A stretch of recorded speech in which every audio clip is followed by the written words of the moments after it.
Hello again. You're back with Too Many Bones, and I'm going to play through another Undertow session. So I went through all of the gear like that I owned once, so I'm going back to the ones that I already played, and I'm gonna mix and match them, and we go through them. But I haven't gone through all the tyrants, so I'm gonna try to go through all the tyrants before I come back to the one that I already played. This time it's going to be Picket against Dart against Nobulous, which come with the Abomination. We're gonna get to it in a second how that works. But let's get to Nobulous first.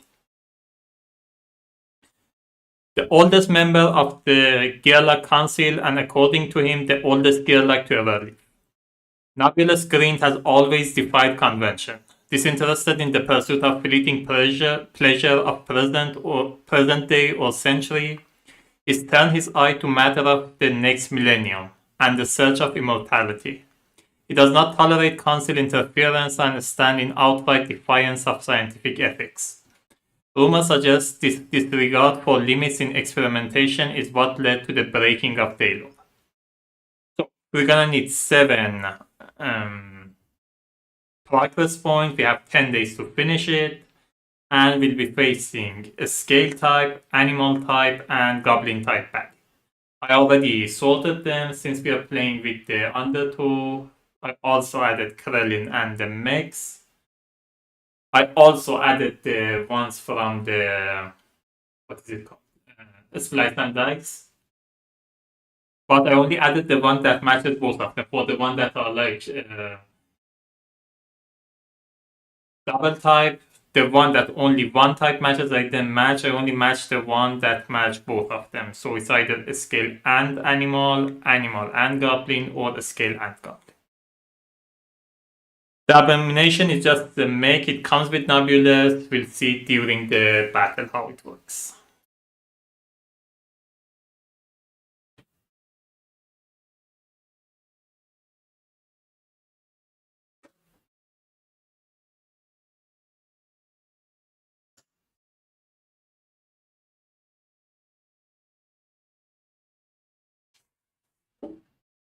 The Gearlocks, I played with them once. I'm just gonna quickly go through them and get stuff. Let's start with Picket first. Picket was born with a shield in his hand, and while he comes off as a bit overbearing at times, those in the party love the confidence and protection he provides. The sword he wields is well known in the land and is easily spotted by the blue topaz set in his hilt. The innate is shield wall, so usually you roll your defense die during the game. Picket can roll defense die before the battle begins. The innate +1 is the gear-like wall. You have shield wall. In addition to that, you are allowed to put your defense die in a locked slot instead of active slot. The benefit is that the one that are in locked slot don't count against this defense number. Also, you can carry them from one battle to another. The backup plan, Shield Bash. So for 2 bones or 1 bones is nothing. For 2 bones, Shield Bash, you remove all of the defense die that you have, including the defense die that could be from your skill die, in all active and locked slot, and do that much damage to your target. Do-over may immediately reroll any number of rolled dice. Benevolence, you heal Picket for 2 and add 2 defense to the active slot, and Shield Shock is the same as Shield Bash, but you also add a stun effect. If it's not a Tyrant baddie, in a Tyrant you can add it. So on a 9 Tyrant one, you can add a stun effect, which means they lose 1. The skill, I'm gonna get to it when we get to it. Alright. Dart has modified auto-injector to create Dart capable of administrating agents from anywhere on the battlefield. Unleashing her dangerous side can be incredibly powerful when properly controlled, and her companion Ward provide protection and mobility. Her innate is Picadillo Wrangler. She starts with this one at the beginning of the battle. You roll this, the Picadillo gets that much health, and you lock it in. You can start mounted on Picadillo, or Picadillo can start next to you. You can choose how you work with it. If you're starting on top of it, when you get the damage, it goes first on Picadillo. If it gets defeated, then you get the damage.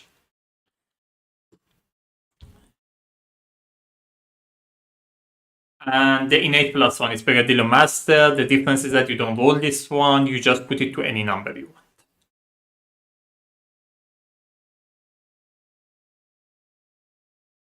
want. The backup plan. You can either go recover or danger zone. Recover, you heal dot for one. Danger zone, you go to dangerous. I'm gonna explain dangerous in a second. 2 bones is bidding time. You add 1 bone to the backup plan.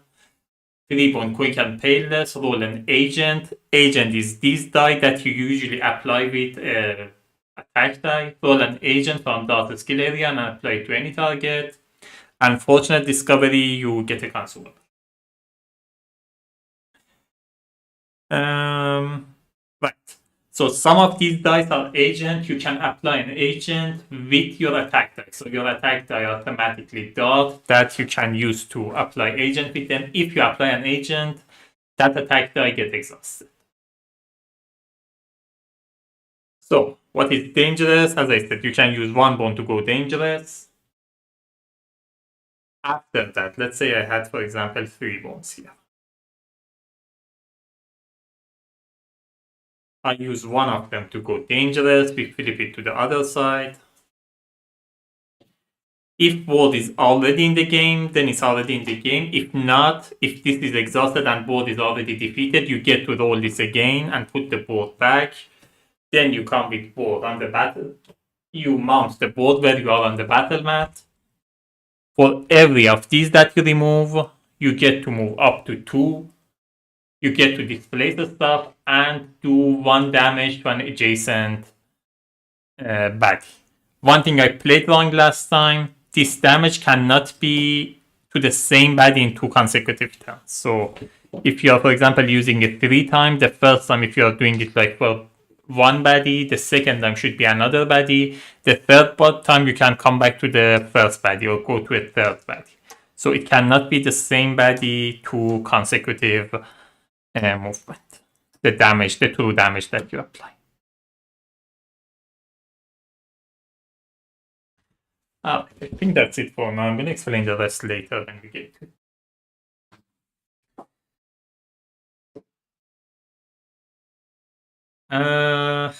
Right. Let's start with these. These special encounter are out. We use them if the game tells us to shuffle them in. We have 4 of the day 2 one. I'm gonna roll a d4, 2,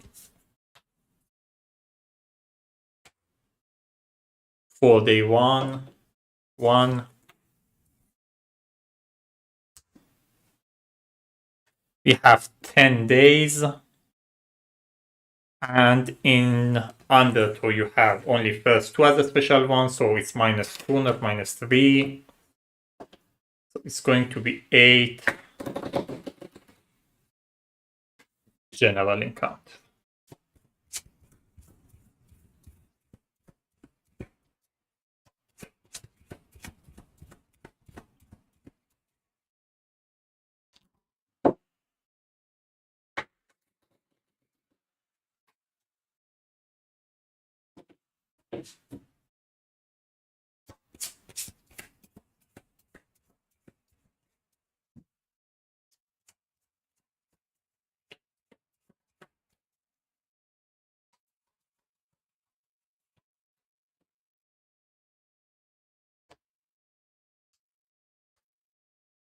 Also have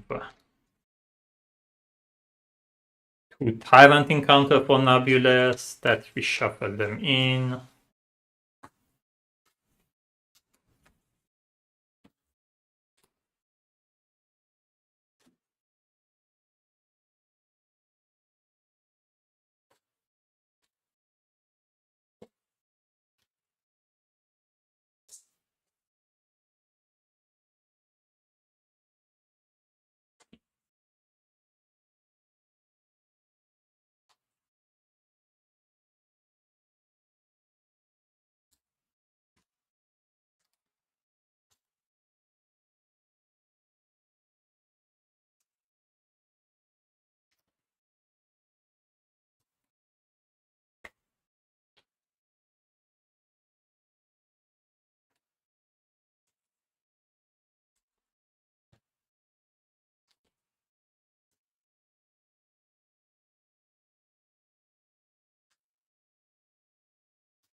So, Picket is a melee gearlock. It starts with 5 health, 2 dexterity, 1 attack, 2 defense.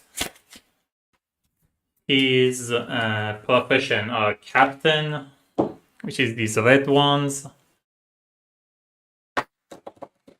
The ability usually give you some permanent ability or some reusable bone. It's either like permanent movement or permanent health regeneration, permanent like shield or permanent damage.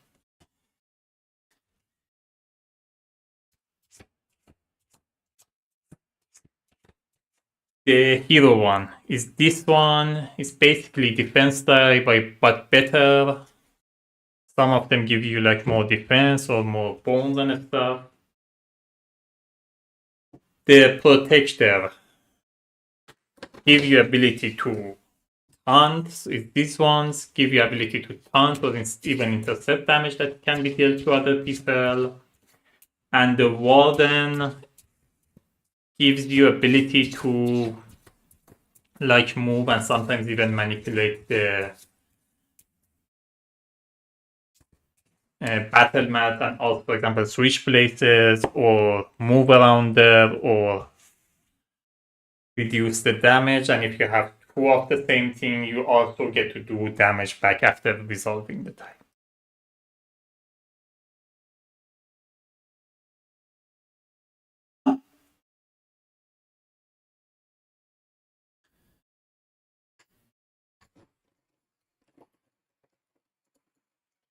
Dart is a range gearlock. It starts with 2 health, which is low until you realize she also has the Piccadillo. Then 4 dexterity, 2 attack, 1 defense.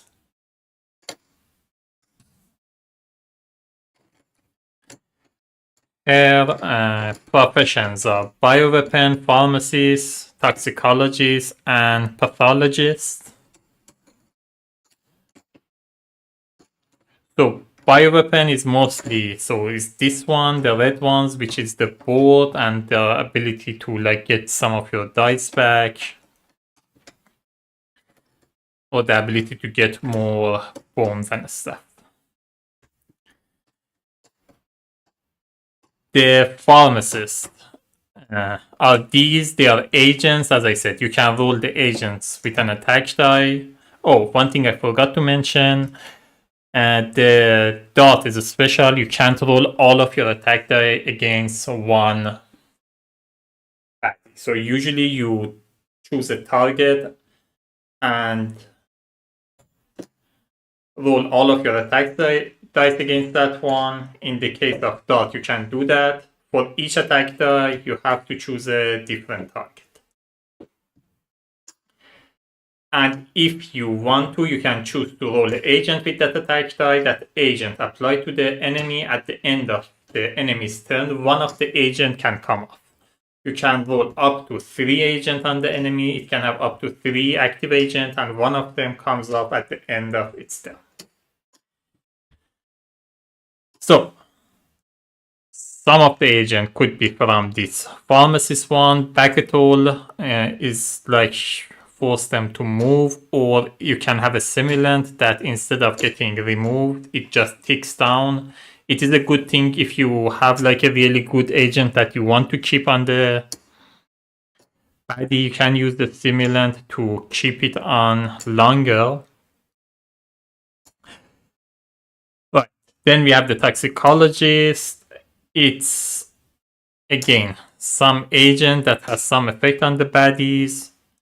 Some of the agent you also can apply to the gearlock, which gives them like bones and stuff, but you have to be careful because agent is always applied with attack die. So first of all, you're exhausting an attack die, and also you are attacking a gearlock to be able to do that.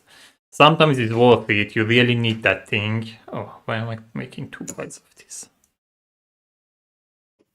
But you have to check if you really need it or not. And the same with pathologists is again some agents. For example, tetanus gives them like 2 damage once per turn. Lockjaw disable their abilities, and mono like stun them. It's not a stun, they're going to sleep, but the effect is practically the same as a stun.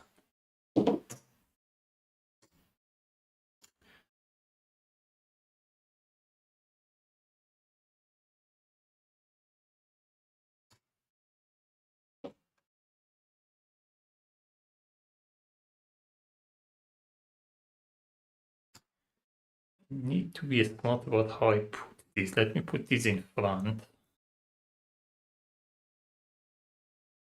These are smaller and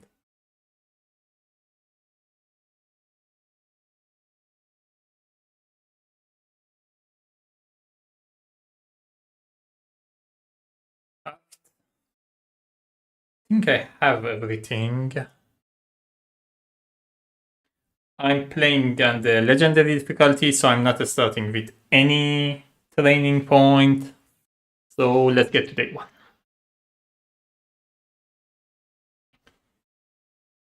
Eat or retreat. Success. The escape from open door was draining, but now the real struggle begins. Better judgment stand at odds with the stomach grumbling. Obviously, it's necessary to get as far away from the city wall as possible. But doing so without finding cover to rest a bit and eat may have dire consequences before long. A dissonant sympathy of willing makes overheard, shouting God nearby, and a stomach in anguish serves a reminder that no choice is safe. And this journey is already fraught with hardship. Keep moving. Each gear like gain 1 dexterity stat, so increase dexterity stat by 1. I also get 1 progress point, 1 training point, and 1 loot. Or take a few minutes to get a lay of the land before proceeding. Turn over the top baddie chip in each baddie stack.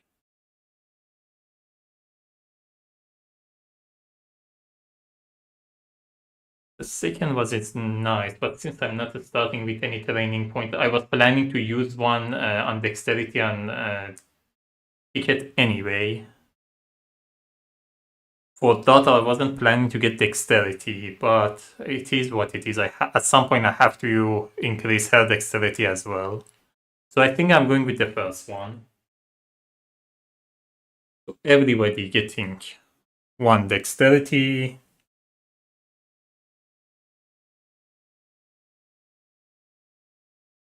Then I'm getting 1 progress point.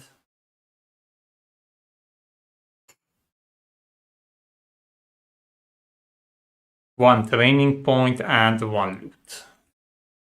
Let me get the loot first. I'm gonna get to the training point in a second. Simple snare to use during an opposing unit's turn. After that unit moves 1 position, use this to cancel remaining movement. Alright. Hunting net single use. Remove a 1 point or 5 baddie point from battle and place on discard. This baddie must be defeated prior to Tyrant battle. To defeat, place baddie at the bottom of the battle queue during the setup of any future battle. Not that great, but whatever. I still have 1 training point to spend. I think with Picket I want to get the stand ground.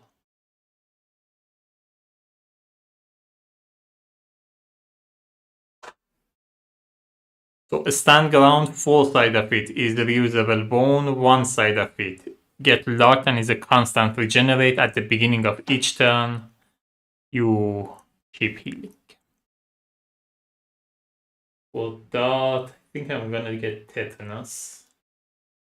Tetanus is an agent, so you have to roll it with an attack die. And as long as it's active, the enemy keeps losing 1 health.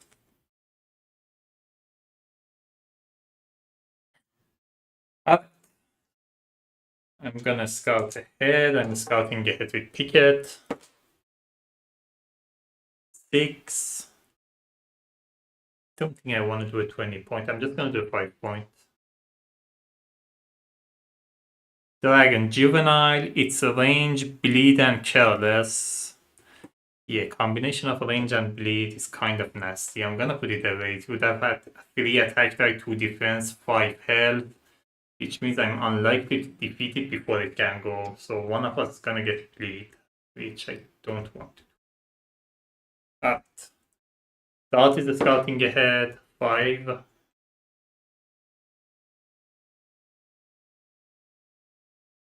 Miniphage, 4 health, initiative 4, stubborn, and untargetable.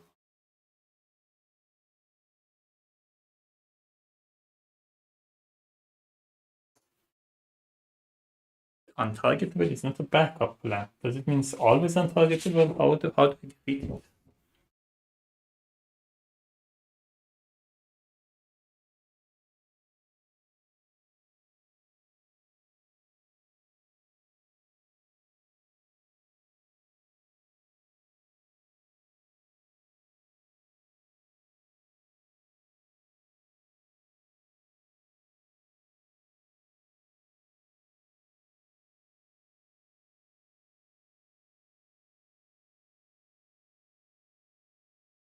I don't know how it works because for the flight, it says specifically that every turn it goes away. But untargetable, does it keep getting the untargetable back? And I have ways to like deal damage without targeting.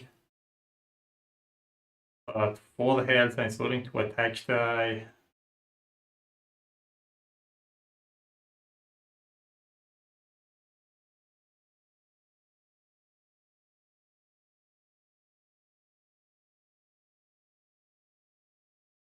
I don't know. I'll figure it. I think I'm keeping that one. Right. We go to day 2.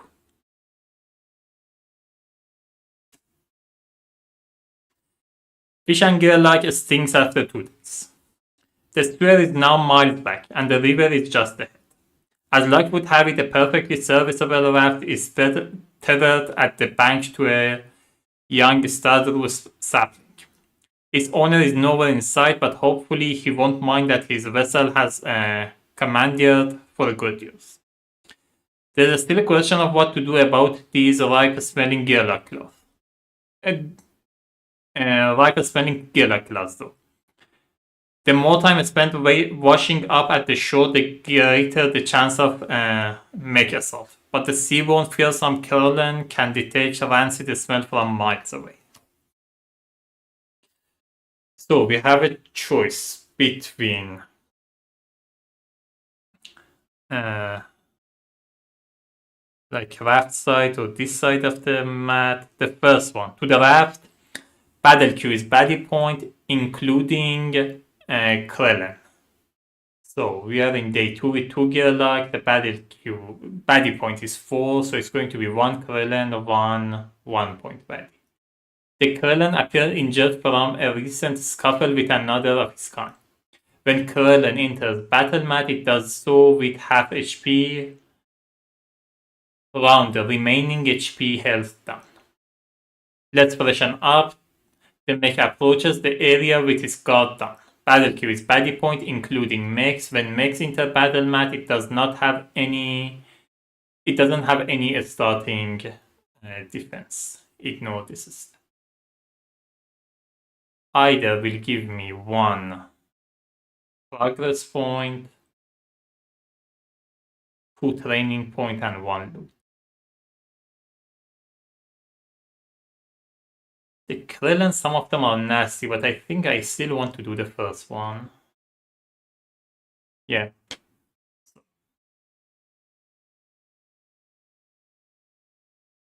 Let's go to the left side. So we have 1 Krillin, which is 3 point. Krillin Ruler. It has shock 1, 4 health, 2 attack, but it comes in with half of the health.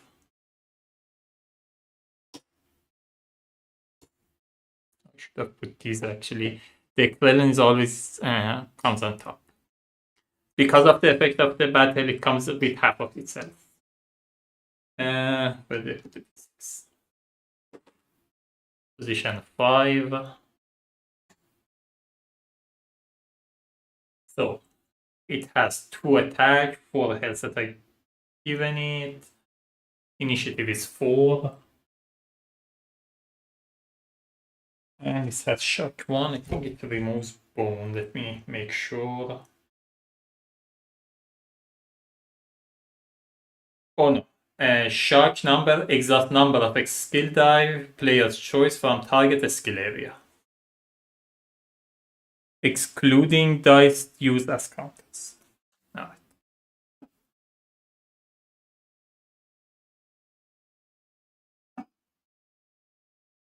The 1-point baddie is Mink and Monkey. 3 health. Its range, 1 attack, 1 defense, and its backup plan is untargetable, so if it rolls a bone, it becomes untargetable.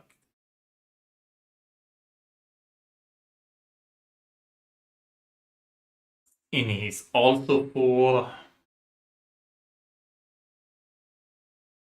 Roll my Ini dice first.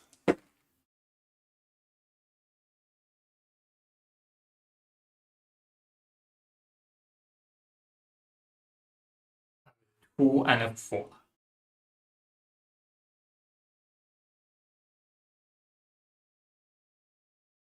I think I want to go after the Minky Monkey before it becomes untargetable. This I can avoid. It's going to do like some damage to the raft. I can afford it for now. It's not a big deal. I deal with that one. So with that, I'm going to. Oh, I have to roll the board die. I also have to do the shield wall for Picket. Board comes in with 1 health.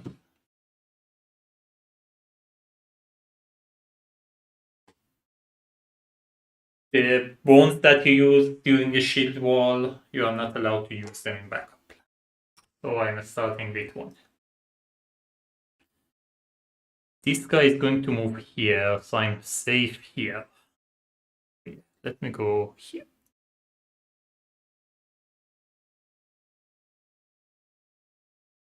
Alright. With that, I have 4 dexterity. I'm going to roll 1 attack die, and tetanus I want to move. When I'm on board, I can move at no cost. I don't see the point of it though. So yeah, I'm not going to move. So first I have to declare my target. First target, I'm attacking this one. 1 attack die and tetanus. 1 damage. That was 2 of my dexterity. And this attack die is exhausted because I used it with edge. Other target, I'm attacking this guy. 1 damage.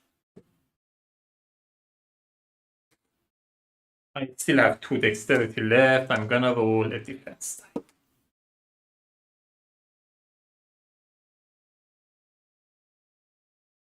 This guy goes, can't attack anybody, moves here, still can't attack anybody, attacks the raft.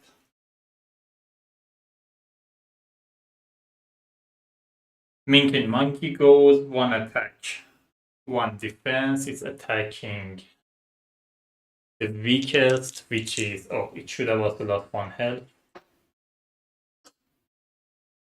The weakest is Dark.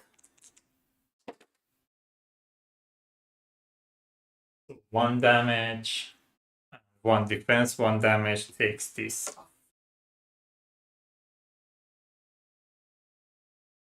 Picket goes, I have 3 dexterity. I'm going to roll a stand ground, 1 attack, 1 defense. Oh, at the end of its turn, this should have come off. At least one agent has to come off. It's the only agent that I have, so this comes off. I'm attacking the Minky Monkey.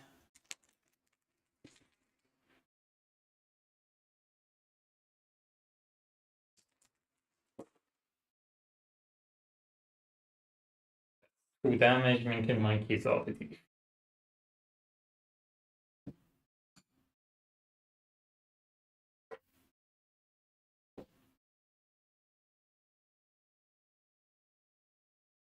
Can use this as a reusable bone. There's no point at this point. I put it back, try to roll it again next round.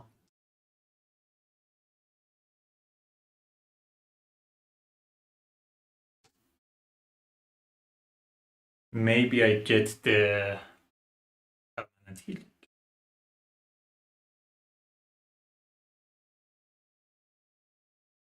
Why did I put this there? I think I put the wrong guinea there. It wouldn't have mattered. I play that. So we go to round 2.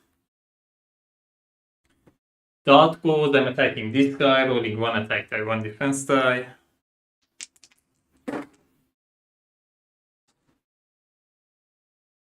I'm not going to apply the attack. I have some time. I want to roll some of defense. Because die, maybe I manage to roll something. This guy goes, can't attack, moves next position, still can't attack. Like chips, yeah. Picket goes, I'm rolling. Stand ground, and I'm removing these to roll them again.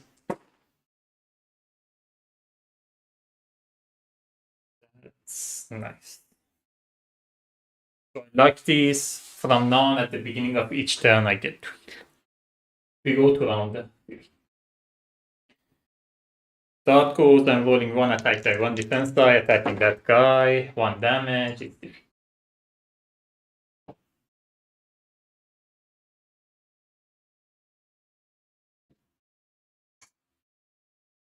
I forgot to turn on the side camera. Sorry about that.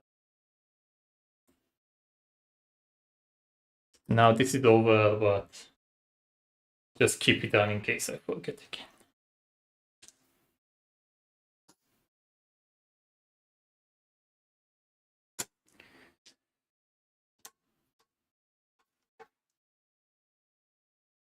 All right.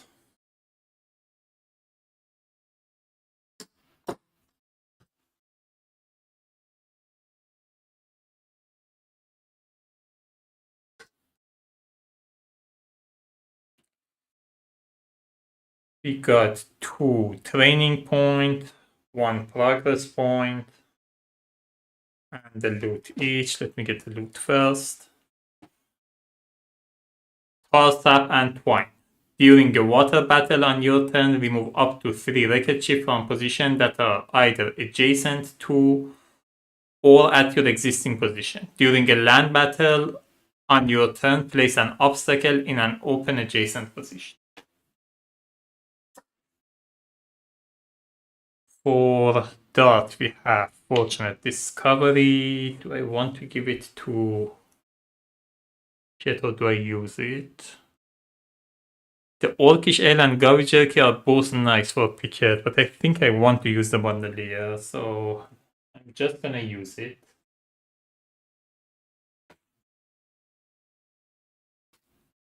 So I get the Bandolier. I have to check if I immediately roll it or forgot about that, or I roll it before I use it. When acquired, roll and place it in the lock slot. Okay. So I immediately roll it. So 2. At any point, I can exhaust it at 2 extra attack die, and I can apply all of that to like 1 enemy. This is the only way I can attach like 1 enemy with more than attack.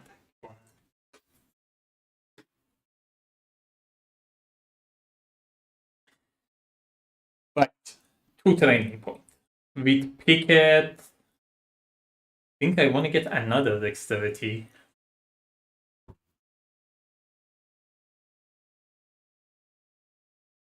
Yeah, let's get another deck. Last time I concentrated on these two. I think I want to go with this direction this time. So I'm gonna get confidence. So confidence is basically like a defense die, but it opens up the stuff to tenacity and bravado.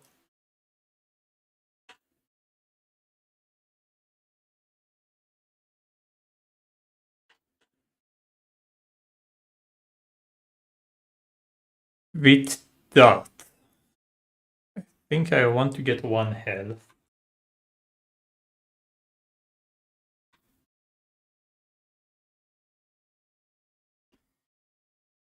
I was planning to go here, open some ability to get to a stimulant. I don't like the ability of this guy coming up. I think I'm gonna go with Mono. Sorry, with Lakshar. That way I can disable him, don't deal with the stubborn and untargetable. Because he is probably coming up either next battle or next to next battle.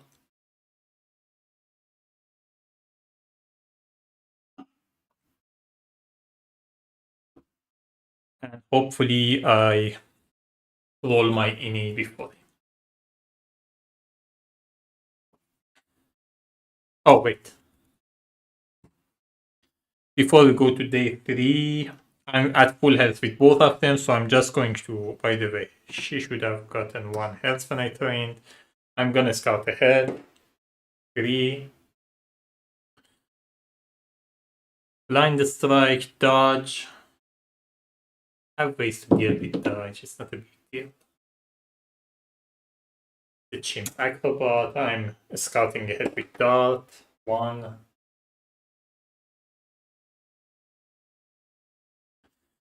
Goblin Devastator, Detonate 2, and Careless. That's 3 health, Initiative 4, 1 attack, 1 defense. This is fine too. So Careless, it does damage to itself. Detonate. The second. At the end of movement phase, if this unit is at less than full HP, it will defeat itself and deal number of true damage to each adjacent unit. So if at the end of its turn it's not at full health, it detonates, deal 2 damage because it's detonate 2.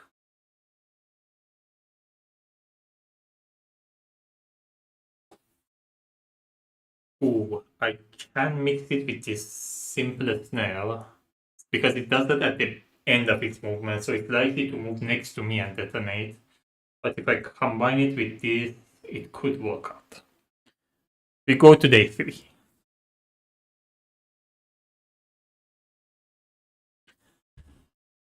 Under pressure, the appearance of jungle floor abruptly changes. Damp earth gives way to leaves and brush, and lots of it. It looks conspicuous. A bit of digging reveals some elaborate cabling. We follow it for 100 of arrow lengths, snaking beneath the brush that had previously concealed. The ground sinks beneath our feet as we realize we've stepped on a pressure panel. Further exploration revealed 3 of them. Crude number appear hastily carved into a nearby tree, indicating an order, a purpose to the panels. What that purpose might be remains a mystery. Let's get that door open. Battle queue is baddie point, including 2 mechs. Roll a d6 3 times. Place pressure plate, obstacle chip, on corresponding mechs starting positions. If occupied, place on the next sequential position.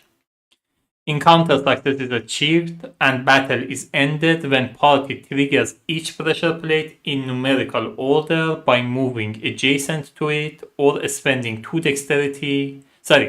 Moving adjacent to it and spending 2 dexterity to press it before battle ends. Remove obstacle once pressed.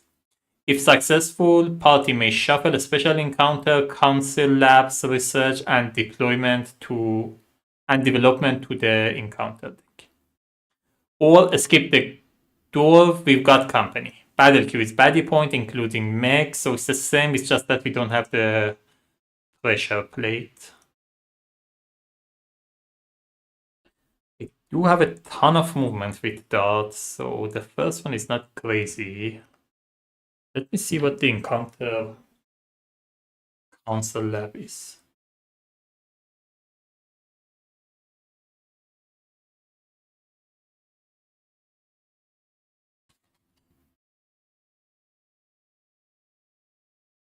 It just gives me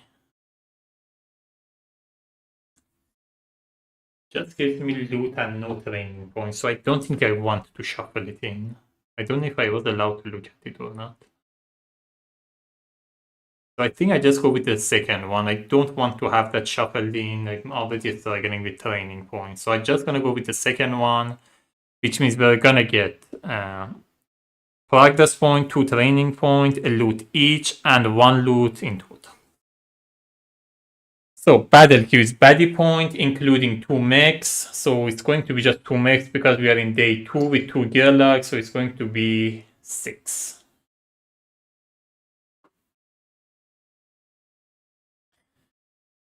First one, Mech Polaris, Intense 1, Self Repair 1. It comes with 2 health.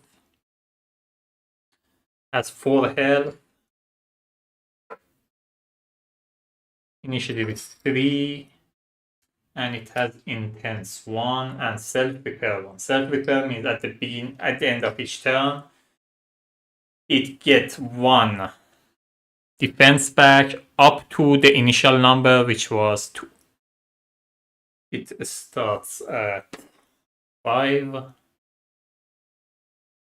Oh, I didn't give it its lane marker. Oh, also on land, not on water.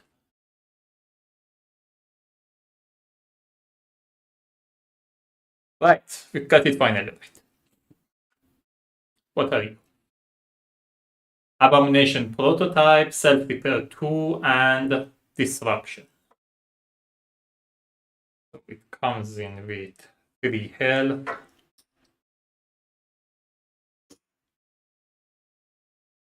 One attack, 2 defense. Self-repair is the same, except this time it's self-repair 2, so it repairs 2 up to 2. And disruption, I think it put the things to fatigue.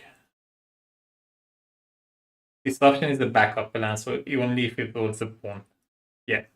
It immediately advances the die to the fatigue, which is a problem for us because mechs don't suffer fatigue, but we do. And this guy had Intense 1. Target backup plan loses number of points. So it lose 1 point.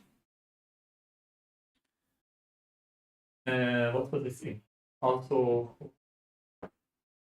giving the lane marker. This in is also 3. This guy was also 3.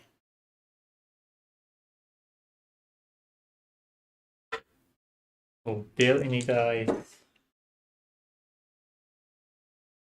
Picket managed to constantly roll 2.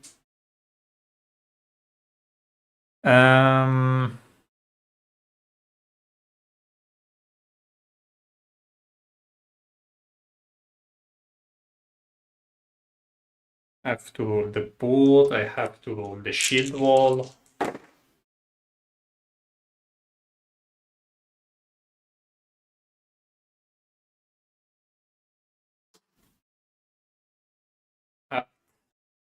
With Dart, I'm starting here. With Picket, I'm starting here.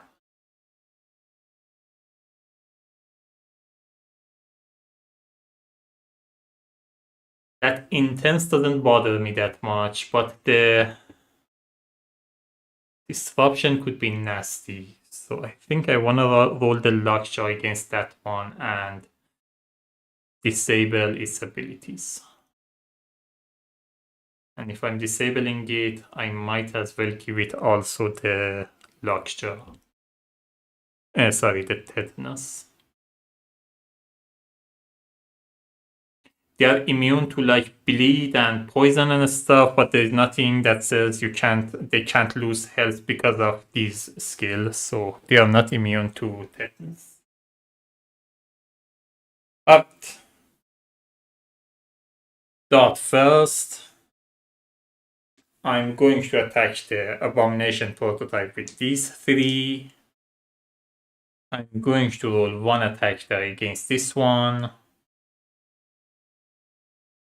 I have one more dexterity. I guess I just roll the defense die. So I'm attacking this one first.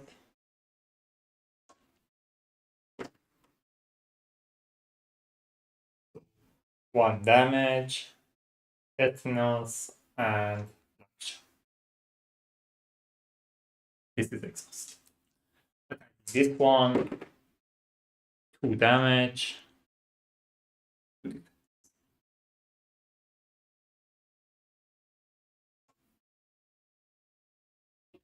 This guy goes, moves 1, 2. Stealth repairs 1. This guy goes, moves 1. Rolls 1 attack die. Oh, it should have also lost 1 hit. So 1 damage to Picket. End of its turn, it should lose 1 of those. I'm thinking if I want to keep tetanus or the lockjaw. If I keep the tetanus, there is a good chance that I just defeat it next turn. Kind of risky though if I don't defeat it. By the way, also the self-repair doesn't trigger, which means it's not healing. It's not getting its defense back. So the point is, if I don't defeat it, there is a good chance that it puts the things to the fatigue, which I don't want to deal with. But I think I should be able to defeat it by the next round if tetanus sticks. So I'm gonna remove the lockjaw and not the tetanus.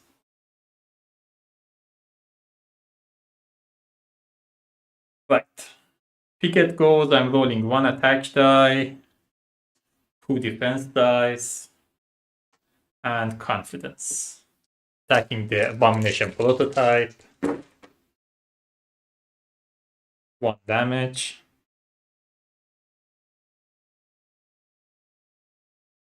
1 bone and 3.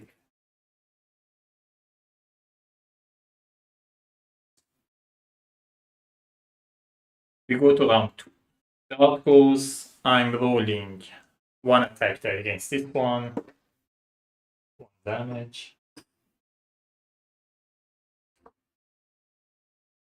I have dexterity, but I don't have any attack die left because I use my one of my attack dice is exhausted.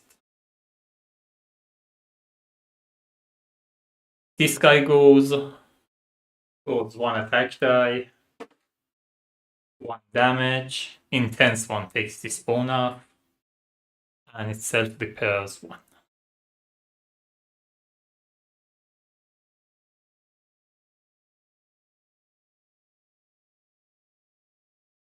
This guy goes, it dies because of tetanus.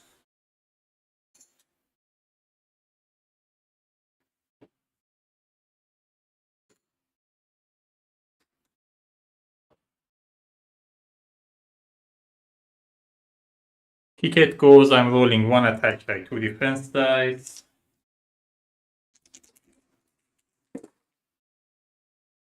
1 damage.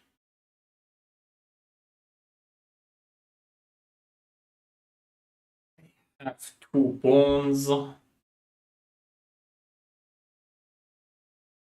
mean, trying to go for like more bones is a fool's errand. This guy has intense, so I'm just gonna use the shield back. So I'm removing these 2 bone and this one to do 2 more damage.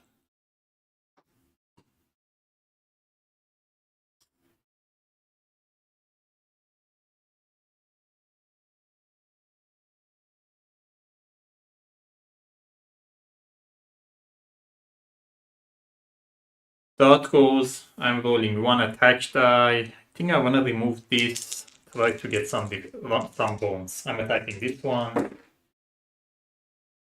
The bone and the line die.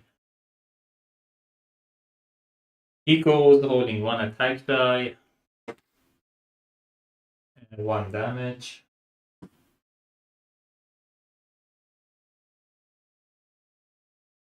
Then repairs 1. Picket goes, heals 1 at the beginning of his turn. Rolling 1 attack die, 2 defense dice. 1 damage. 1 bone and 2.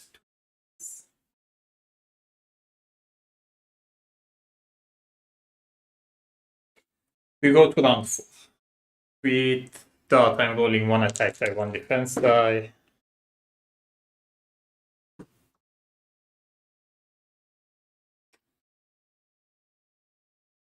He goes, rolling 1 attack die. Stealth repairs 1. And remove this bone. Picket goes, I'm healing 1, but I'm at full health, so I'm rolling 1 attack die, 1 defense die. Yeah.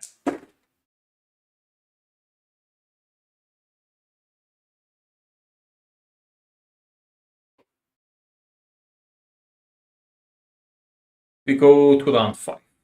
Dart goes 1 attack die, 1 defense die, attacking this guy.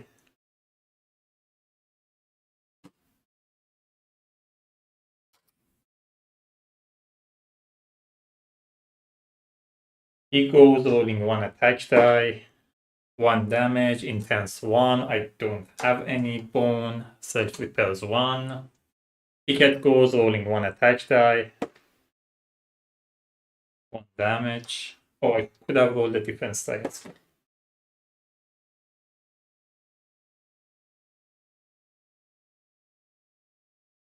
We go to fatigue. We each lose 1 health.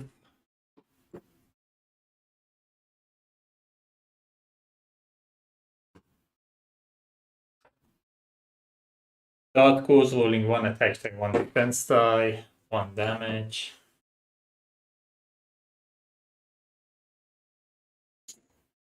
And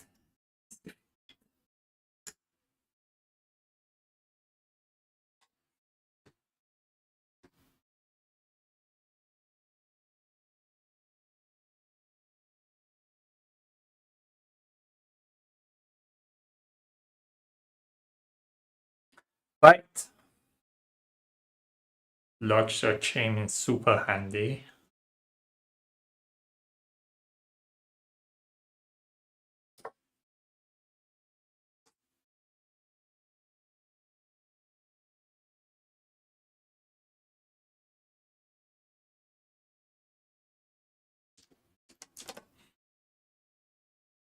Alright, we get 1 progress point. A loot each. Longest spear, anytime on your turn, roll 2 attack die and deal combined damage to a non-adjacent unit.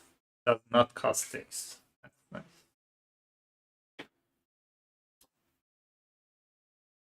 The scaler grants any gear lock 2 buff HP, otherwise during a lockpick attempt, use this to open a lock of 4 or less without the use of action die. And we have 1 extra loot. Shell powder, remove 1 effect die from yourself or any adjacent unit. I'm gonna give it to... It's a 2 use, I'm gonna give it to Dot. Also get 2 training point. With Picket, I'm gonna get Bravado. It's just going to give you extra bone, or this side of it let you train your defense ignoring the bones. And let me train my defense first, then I do that. First, I'm going to try to train my defense. Successful. Now I'm gonna get Bravado.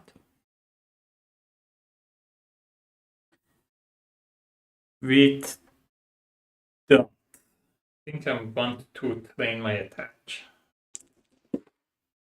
Successful.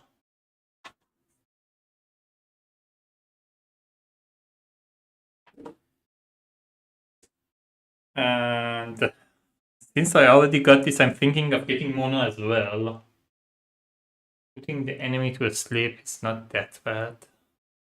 I think this is the only one of these that has bone. No, this one has bone too. Oh, tetanus has bone too.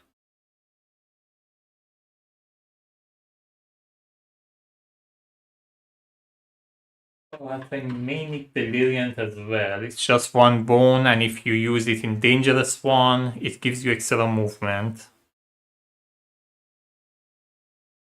I have a feeling that soon I need to go Dangerous one way or another.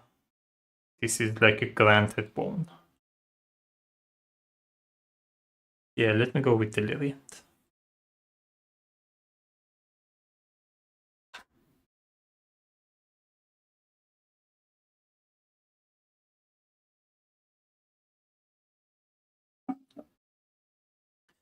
Dart is at full health. Picket is like +1 health, but have these, I should be able to heal unless I like roll really badly both on my shield wall and my ini die. I'm gonna risk it. I'm just gonna heal. I'm just gonna scout it with both of them. Or let me just scout it with Dart first, and I decide. 1. Dragon Biddy, weaken 1 attack, 3 health, 4.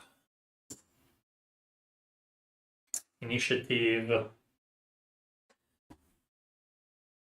Unless the next one is adding something, I'm looking at whatever is coming up. So let me just heal with Picket. It's not optimal, but sometimes it does come to like 1 health.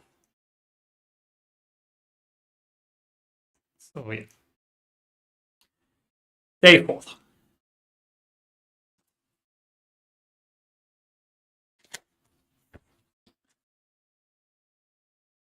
What the make? Get it open, now.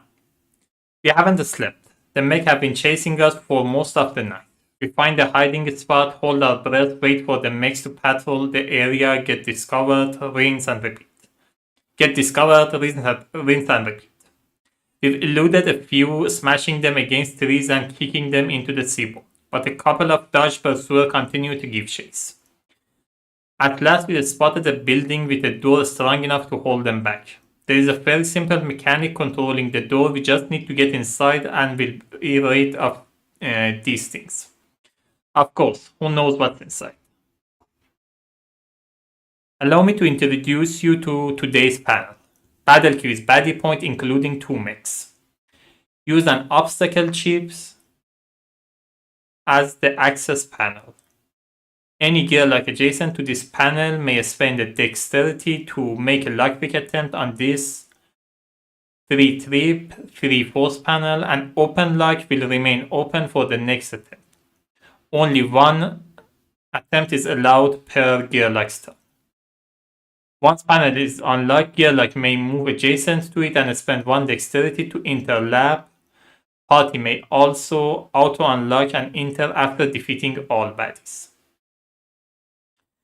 Encounter success is achieved if baddies are defeated or all conscious gear lock interlap. If lab is entered, fall special encounter, council lab, research and development, and place on top of the encounter deck. Don't want that.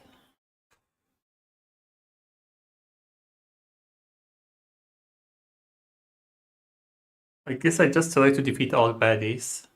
Let me see what's coming up then. I don't want to deal with that research and development. It's not giving me any training point, and the loot, it's not that good that I want to. With Dart, I have the thing. I can just open one of the locks. The other lock shouldn't be like a big deal to open, like a 3 or 3-4. So I see how hard the stuff are. If I couldn't get to it, I guess I have to get in there with Dart. We'll see.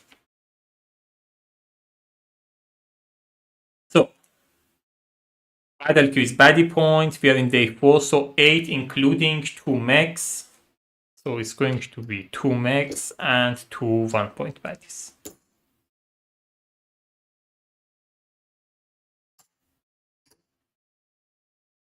We have the chimp acrobat, it's melee, 2 health, 1 attack, initiative is 4.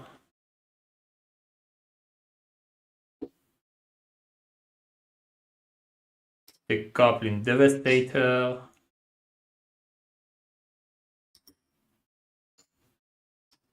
3 health, 1 attack, detonate 2, careless. Initiative is also 4.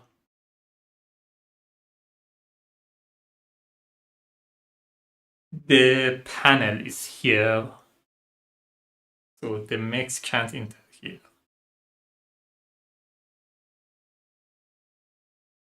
The spider at 4.0, 3 health, 2 initiative is 2, 1 attack, comes with 2 defense. It's range and it has bleed. That's very nasty.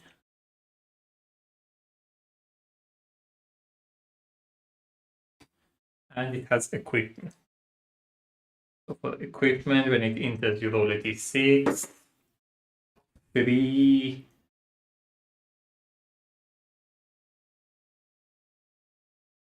Sharpening stone. Increase attack stat by 1.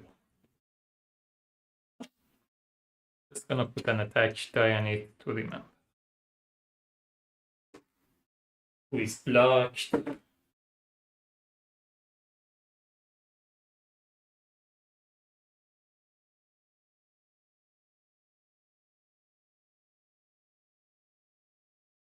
Modified farm equipment. It also has equipment. 6.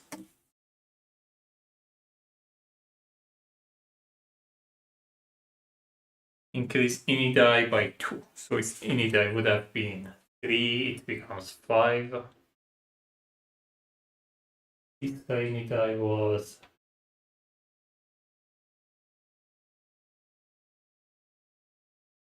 it comes with 3 health, it starts with 2 attack, and it has swap, which means at the end of its turn it changes position with the closest, the strongest guild. And it starts with 3.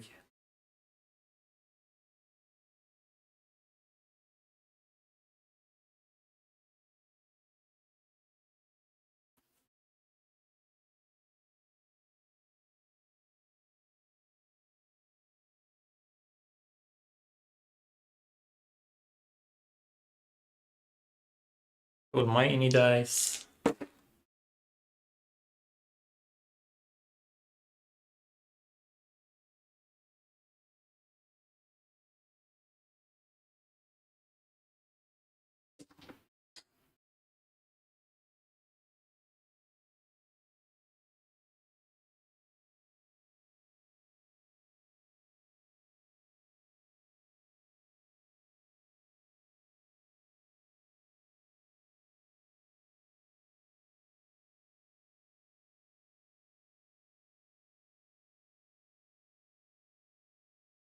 Should have rolled.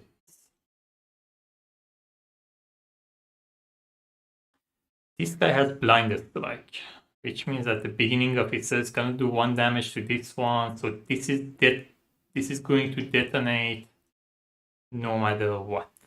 I'm thinking if I go with Picket here, I can force this one to detonate next to this one. Should be fine. Right. With Picket, I have to roll my shield wall. With Dark, I'm rolling the bolt die.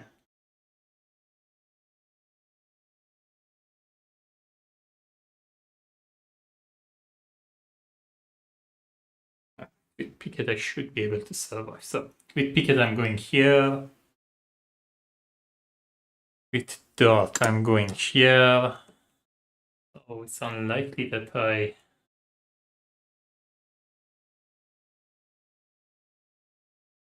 This is attacking the strongest, so... Oh, it's swapping with me though. Dart, I'm going here. With Picket, I'm going here. Then this comes here and attack. It swaps me with Picket. Picket is still here. I'm fine.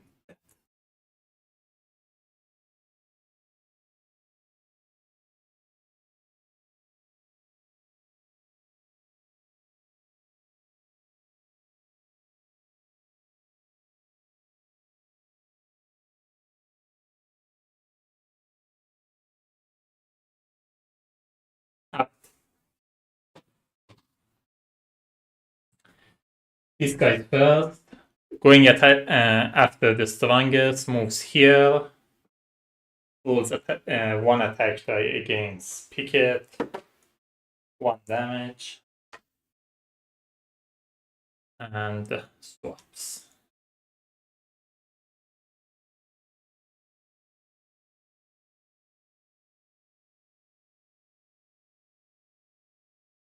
Dart goes. I'm rolling 1 attack die.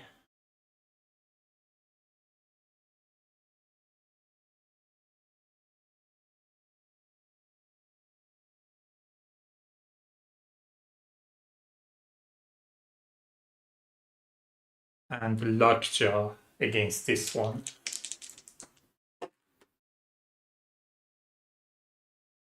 Open on the attack die.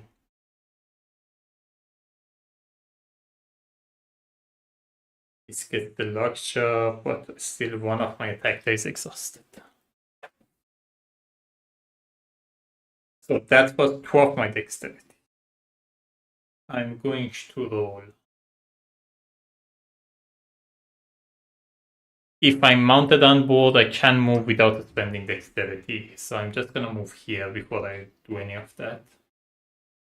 I'm going to roll 1 attack die against this one.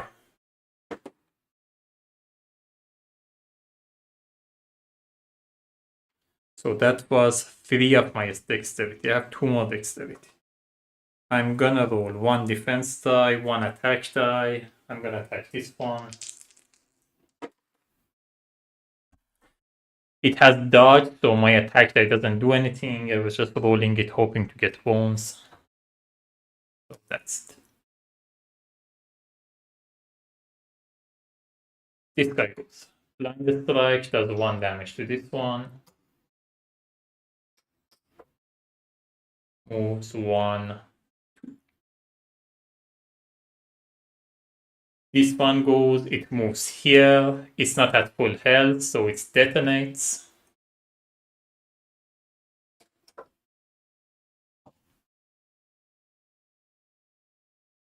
Does 2 damage to everybody. So 2 damage to Picket, 2 damage to this guy.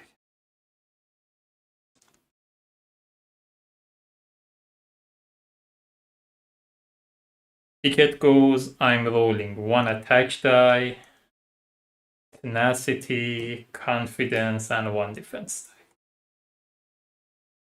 Like, it's not tenacity, or what? I'm attacking this one.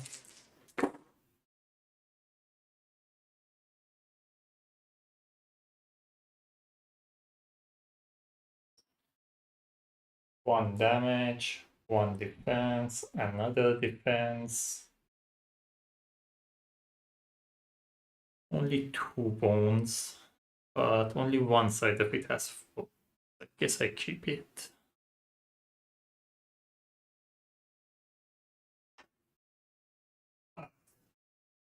This guy goes rolling 2 attack dice, 3 damage. It would have put bleed on me, but it is disabled, so that's it.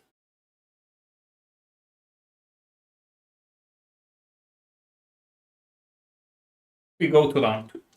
This one's going, rolling 1 attack die, does 2 damage.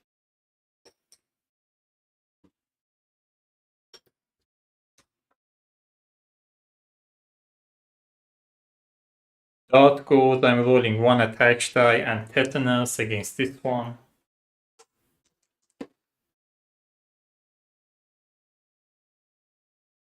Again, 1 attack die is exhausted. I'm going to beat time. So I'm going to activate this, beat time, get another bone. Oh, this should have gone.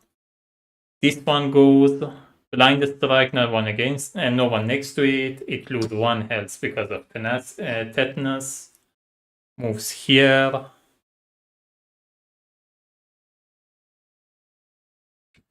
Rolling 1 attack die. Bones.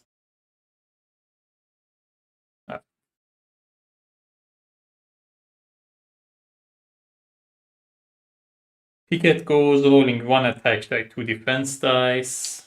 I guess 3 defense dice. I'm attacking this one. Oh, beginning of my turn, I should have healed 1.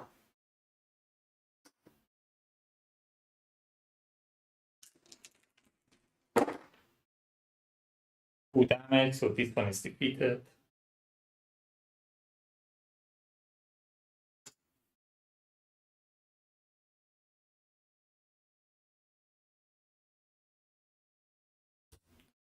One defense and 2 bones.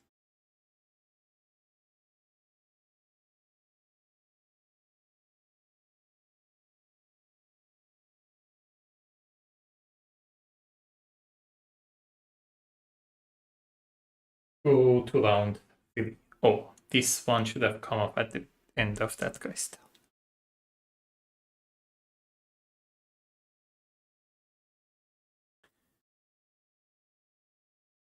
With dot, I'm rolling 1 attack dice and Deliriant. I'm attacking this guy. 1 damage.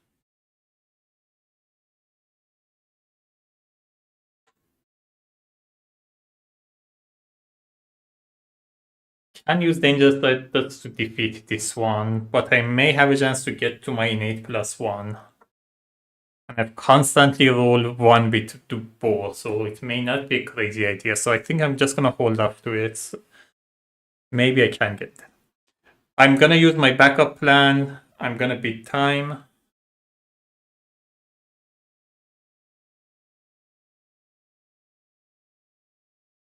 Oh, this should have gone before that. Did it go? No, it didn't go. This should have attacked Picket. 2 damage.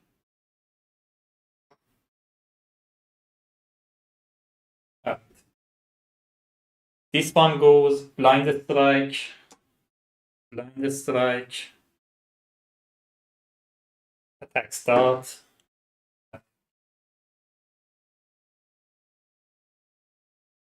Picket goes, it heals 1. Rolling 1 attack die, 3 defense dice. Attacking this one.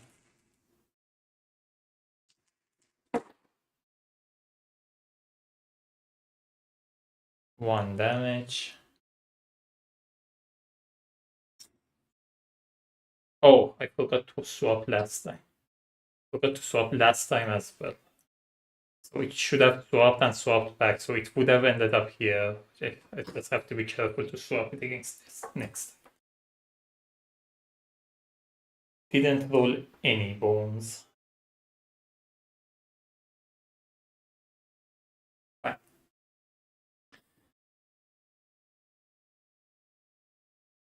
We go to round 4.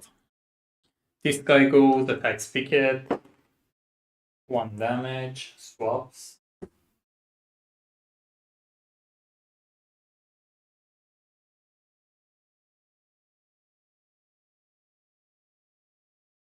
That goes rolling 1 attack die, 1 defense die against this one.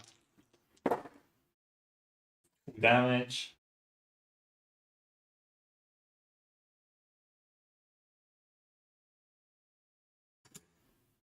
Bone, which means I can use all of these bone.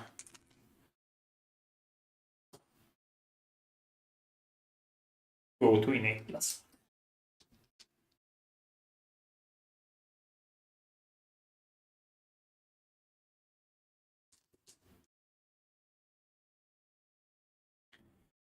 This one goes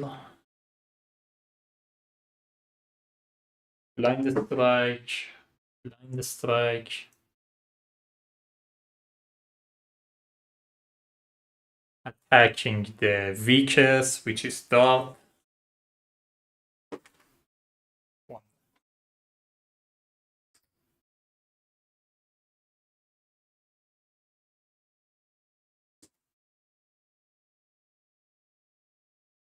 Picket goes, I'm gonna take these out and reroll them. I really need those 2 bones. So I'm rolling 1 attack die, 2 defense dice, attacking the Imp Acrobat.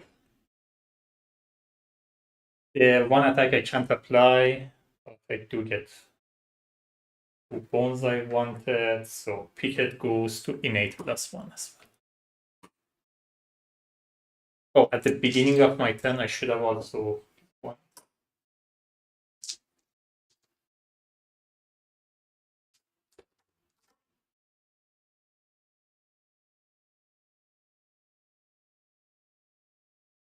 We go to round 5. Dart goes, I'm rolling 1 attack die, 1 defense die. The attack I can't apply because it has dodge. This one goes, does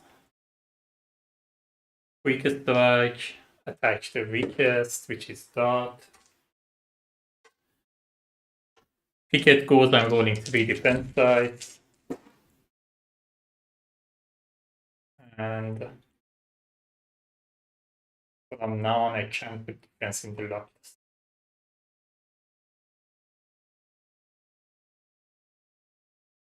Fatigue, everybody loses 1 health.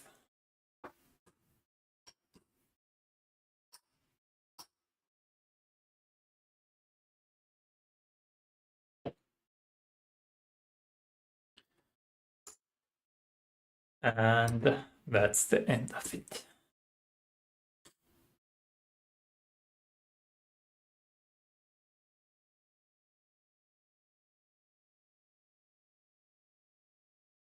This comes off, these 2 are locked, so they stay there.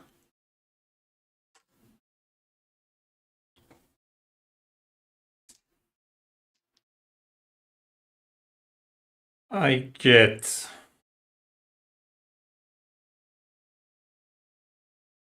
1 progress point,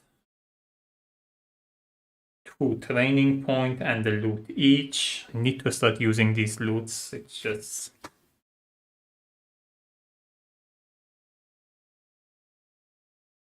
fortunate discovery. I'm gonna do it in a second. Programmable defibrillator. During a battle, use another KO'd Gearlock to revive them with 3 HP, or if you are KO'd, revive with 2 HP. Permanently reduce revived Gearlock health stat by 1. Follow KO rules before reviving. Revived Gearlock rejoin the battle after the end of the round at the top of the enemy tower.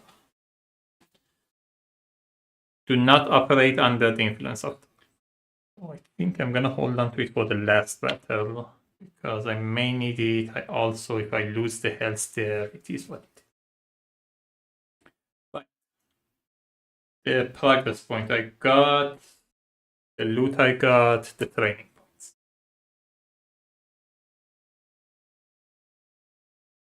With Picket, I think I want to get the tenacity. So again, it's a defense die, it's just better. It has like a side that gives me 3, only one side of it has 1, I think. The rest all have 2. So that's a 1. I think I want another dexterity as well.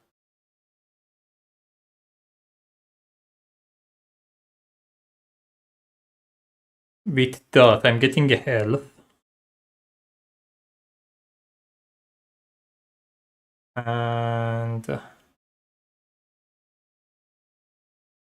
have to get back it all at some point.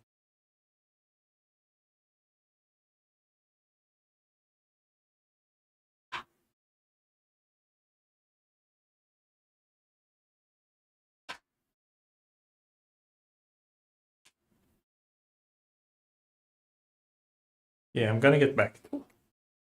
So backdoor against is another agent. So when you apply it, this unit deal damage to. Oh, that's a void. That's not back. This one is. It gives bone to the backup plan. So this is one of the ones that you can apply to a gear lock, or if the baddie has a backup plan like Careless or something, you can apply to that as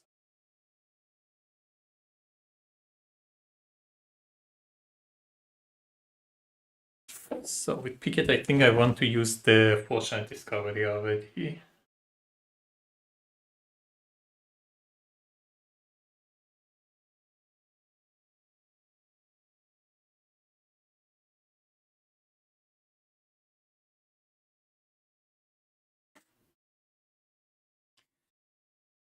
So the garbage jerky, no, it's simple. You just heal for this much. The Orcish Ale is the weirder one. I think I want to go with Orcish Ale. So when you roll this, you put your health to 1. And for this many round, it's either 1 round or 2 round. You cannot gain health or lose health. So you just for 1 round, nobody can do any damage to you, and you cannot heal either. You can just keep going. It is a good kind of situational and weird, but I like it because it's weird. So I'm gonna go with this one. Alright. During recovery, I'm gonna go to full health with both of them. Which means I'm not scouting at all. I'm fine with that.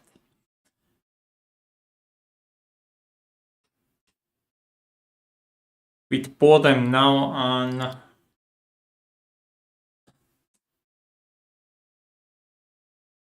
innate +1, so I'm probably going to put it on 3 anyway. So let me just give it the health type.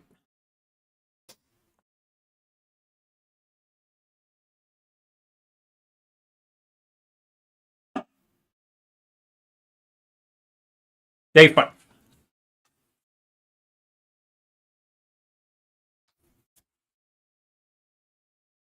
Indiana Bones. The snakes coat the floor of this jungle temple we spotted from the river. Why does it have to be snakes? Someone wants. But the treasures we are after is close. A short round pedestal head holds a glittering relic. We swipe our torches along the ground to clear the pathway and debate the merits of grabbing the loot. We need to choose wisely. The circumstances were odd to begin with. The map we found was lying conveniently just outside the temple, marked with a clear X. An X never marks the spot. The raider of this doomed temple had best be careful, and this would be their last crusade. Choose poorly. Grab the loot. Battle queue is baddie point at 5-point baddie equal to the party size to the bottom of the. Sorry, number of 5-point baddie equal to the party side to the bottom of the battle queue. Place a boulder obstacle chip on lane 1, range starting position. At the start of each round, boulder moves 1 position toward closest gear lock, treating every position as if it were unoccupied. If the boulder starts or rolls onto a position containing a unit, that unit is immediately defeated or KO'd. Oh, that can KO this one. But if I go with that one, it's I'm adding 2 more 5-point baddie. We are in day 5, so it's going to be 2 5-point baddie plus 2 5-point baddie because of the effect of the thing.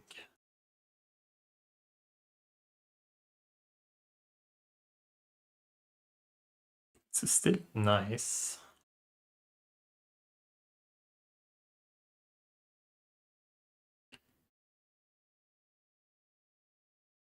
If successful, each gear may immediately unlock their trove loot reward, so you get a extra trove loot as reward that comes in unlocked. You don't have to unlock it. Choose wisely, let it go. Another treasure hunting party meets you on the way out. Battle queue is baddie point, add number of points equal to the party size. So it's going to be 2 5-point baddie, 2 1-point baddies. I think I go with the first one. I don't care that much about the trove loot. Oh, this fortune discovery I used already.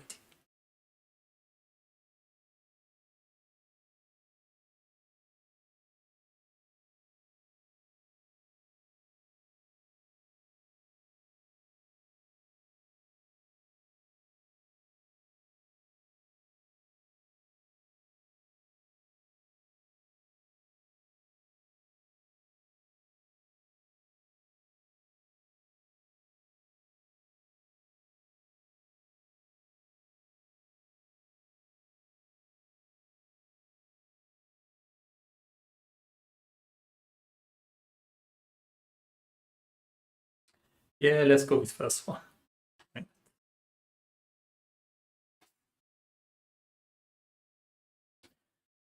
So we have 2 5-point baddie because we are in day 5. So baddie here is 10. And we add 2 more 5-point baddie because of the effect of the battle. So this guy comes in. It has a stubborn and untargetable. Stubborn means when it gets defeated, it takes a 1 turn before it leaves the battle mat. So we also, this is the folder. Its initiative is 4.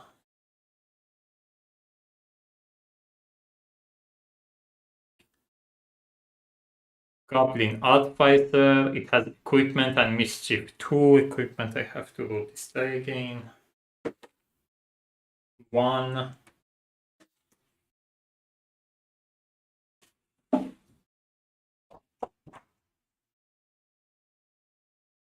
2 extra HP.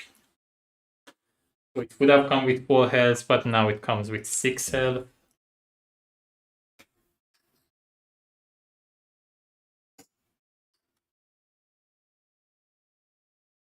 It's melee and 2 attack die.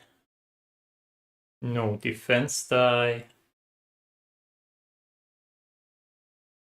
And mischief 2 remove 2 active dice.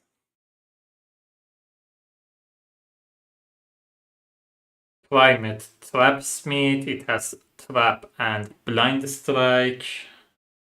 The trap, again, I roll a d6. It has some effect on the gear lock. I'm gonna do that in a second.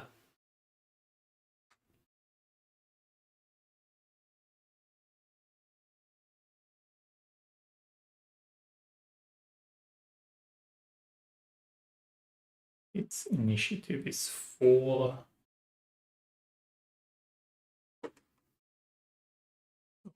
The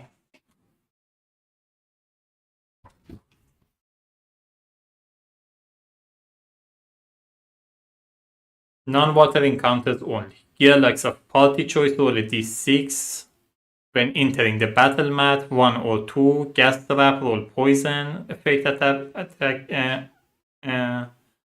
Apply the result. Electrical trap cannot use a skill during round 1. Or barb trap, 5 or 6. Move 2 down the spot. So I should have rolled it before I entered, but I would have given it Picket anyway. So no matter what it comes, because Picket, the Inida is not that good anyway. So if he moves down, it's not a big deal. And with the defense, I can survive 1 round without rolling any of my things. So I would have given it to Picket anyway, but I should have chosen before I roll this. This is another Goblin Artificer. Its equipment is also 1 again, so it comes with 2 health. Equipment. Let's shift.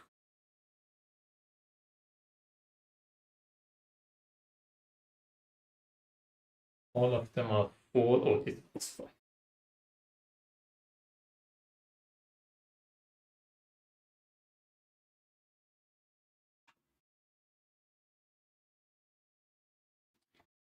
Kid cannot use Hilda during the first round. Roll the any dice.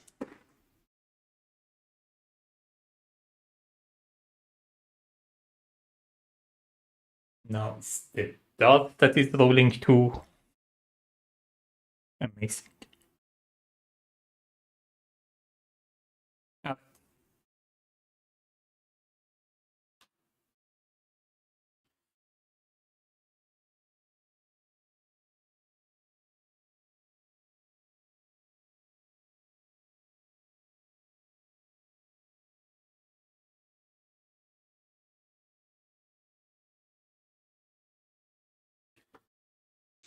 I'm on my innate +1, so I don't have to roll this. I can put it to any number I want. I'm putting it to 3.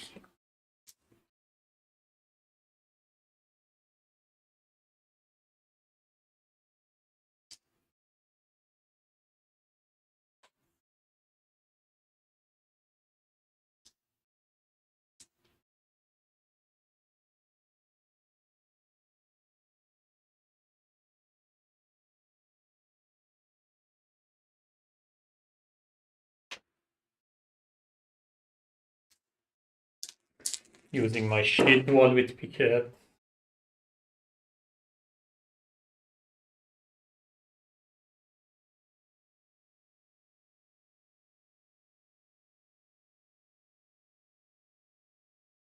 With Picket, I'm going here. With Dart, I'm going here. With Picadillo, I'm going here.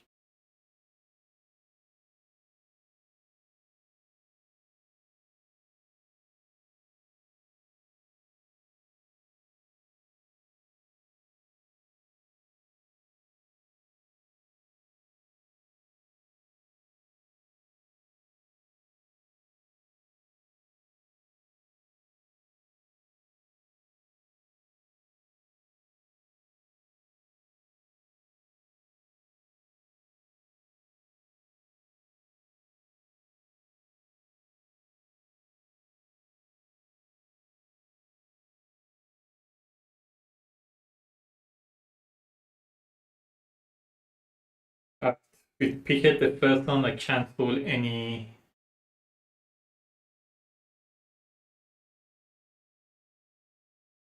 skill die. So I'm gonna roll 1 attack die. So I want to remove those and attack this one. I think I do. Thing is, if I don't roll any bone, it's been useless. I guess if I don't roll any bone, then I get the defense back. Yeah, let me take these and reroll. I'm attacking this one.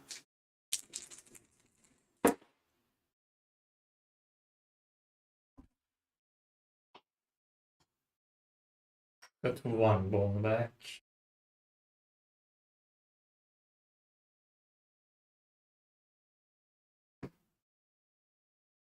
I'm also going to use the long spear to attack this one.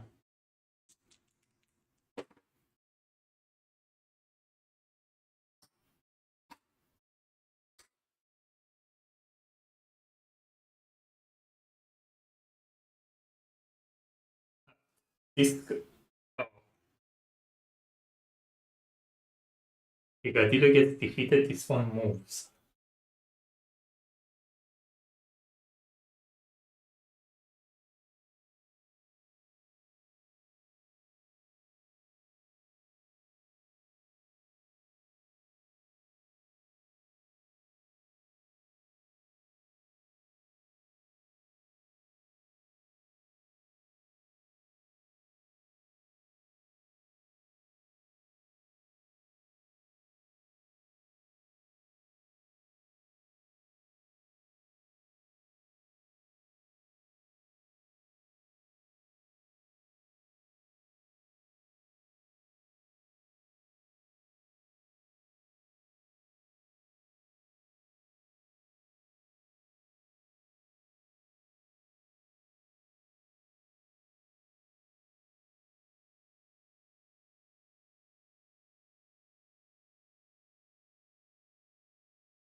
There is a chance that Picadillo gets defeated. If it gets defeated, that guy's move. So I shouldn't have started there. Now I rolled my dice though.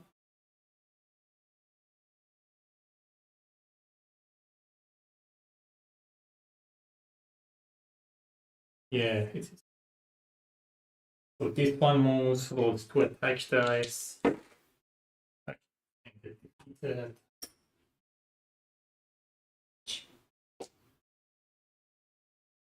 Mischief, that one doesn't have active die, doesn't matter. This one moves 1, 2. Oh, this one still moves. Oh, no, it doesn't. It just attacks Picadillo. 1 damage. This one goes 3 attack dice, 1 defense die. 4 damage.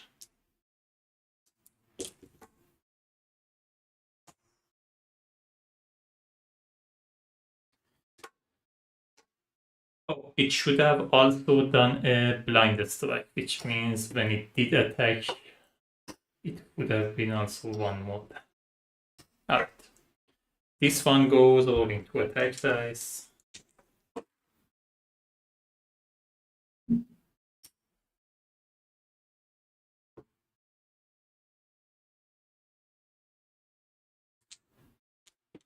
That goes, I'm rolling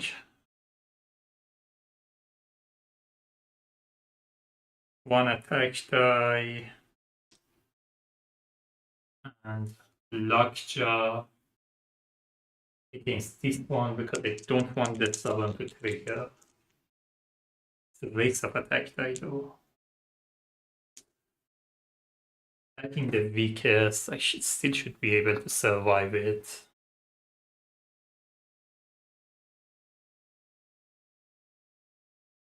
I have to roll the die 1 at a time, so let me roll the...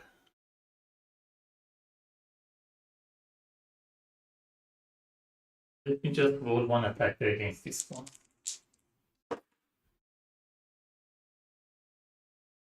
Which one did it say?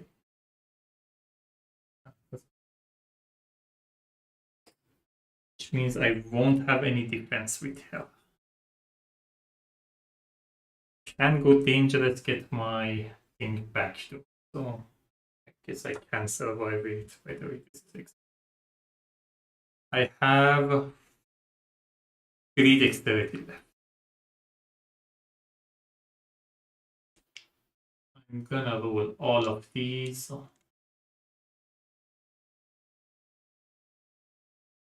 Against this one.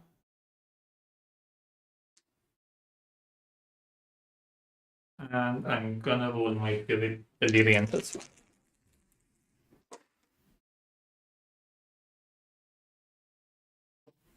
1 damage. Oh, this one I couldn't attack, I already attacked. Let's see, I attack this one. But before I end my turn, I'm going dangerous. Which means I'm getting Picadillo back.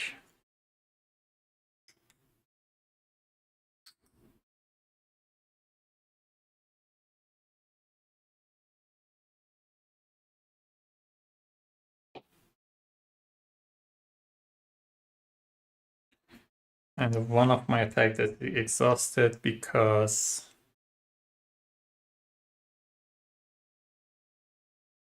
I used it for it. Like,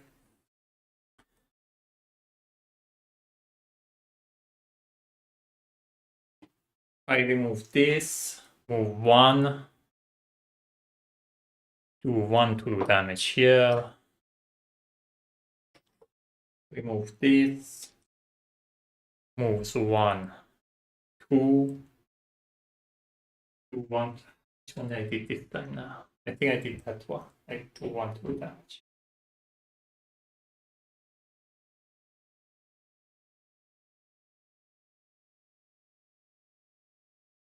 That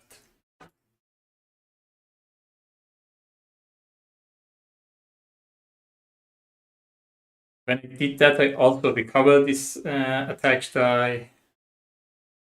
And I go back.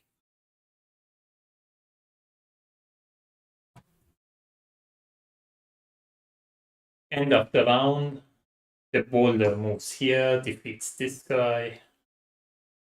A stubborn trigger, it takes 1 turn before it moves, so it moves here, rolls 2 attack dice.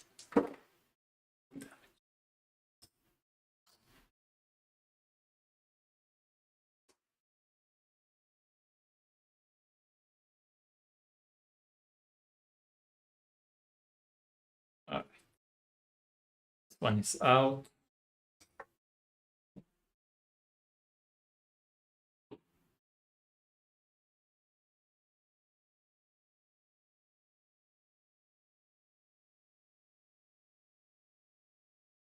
Picket goes, I'm rolling 2 defense die. Confidence and tenacity. Guess I'm rolling another defense die.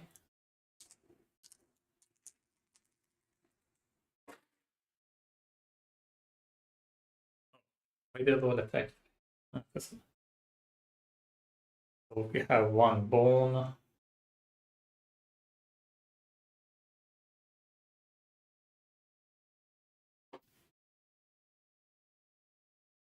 4 defense. If I do a shield bash, that guy doesn't get defeated. So I think I just hold on to it. Oh, by the way, at the beginning of my turn, I should have healed 1.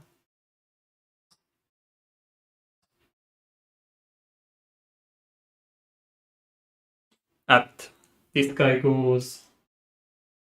loses 1 health because of tenacity. Attack start. 2 damage.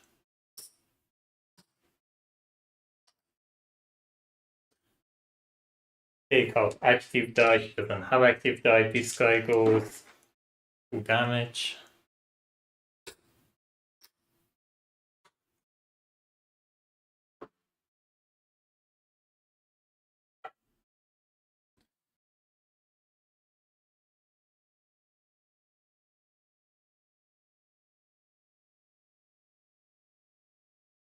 This guy goes rolling 3 attack dice, doesn't roll any defense die.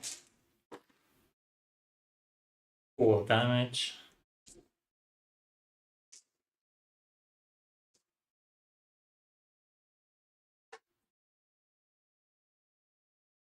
Oh, this tetanus shot.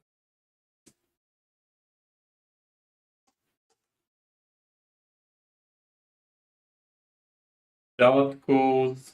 I'm rolling 1 attack die, 1 defense die, attacking this one.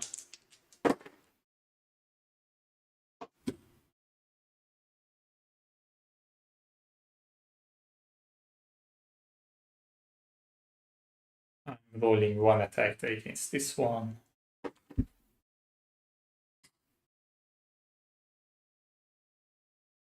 And did I attack the same thing twice again? I don't know what I did. Don't think I attacked the same thing. I'm not sure though now. I still have 1 attack left. I'm gonna attack this one. It won't matter. But it's a point. Okay.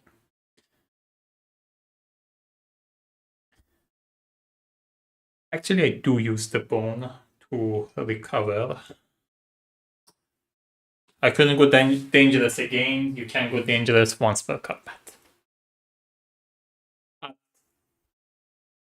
Oh, by the way, end of the last round, this disable should have come up. End of the round, the boulder moves to the closest gear lag. Picket is the closest gear lag. It can move here or here. I'm gonna move it here. This guy's defeated.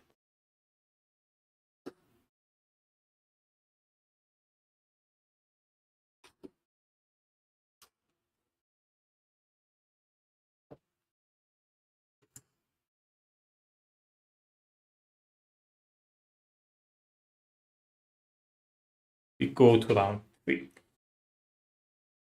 Picket at the beginning of the turn, I heal 1. Move 1. I have 4 dexterity left. I'm rolling 1 attack die, 3 defense dice.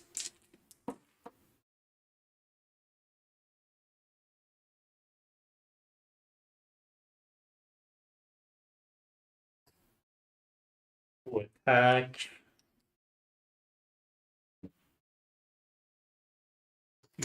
This guy, I think I just used the benevolence. Yeah. I heal 2, I can only heal 1 and get 2 defense. Yeah.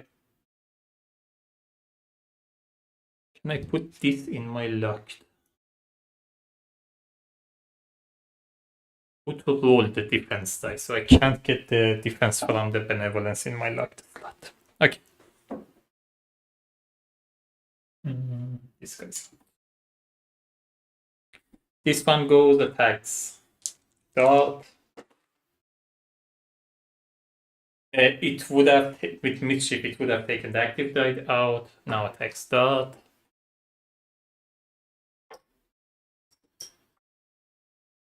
Dot goes attacking, rolling 1 attack, 1 defense against this one. Yeah, see. End of the round, this would have moved here. Doesn't matter. Alright, that worked out.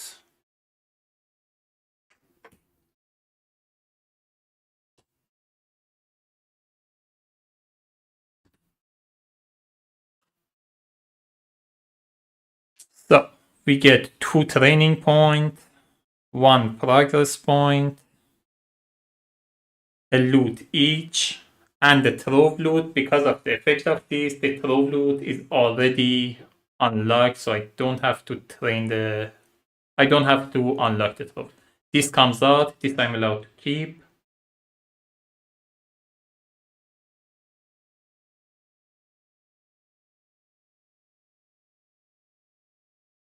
Right.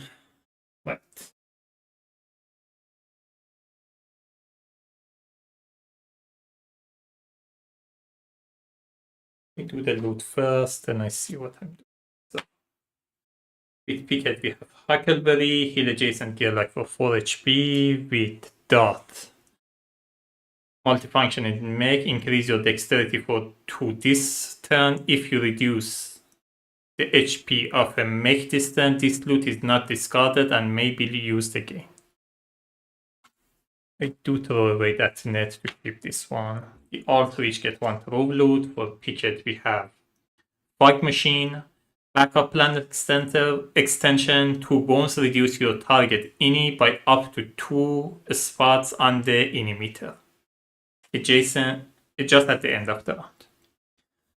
For Dot, we have Gadget Armor permanent. Backup Plan extension for 1 bone. Choose one of the following. Heal yourself for 1 HP.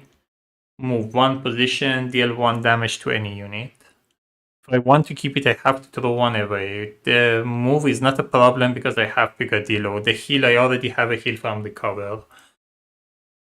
Is deal 1 damage worth it?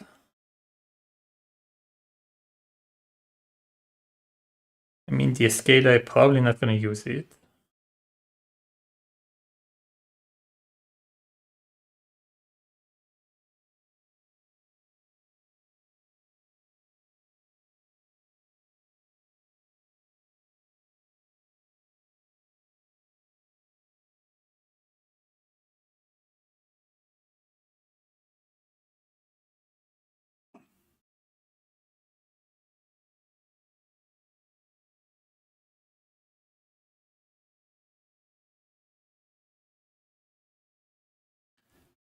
Let me switch that with this.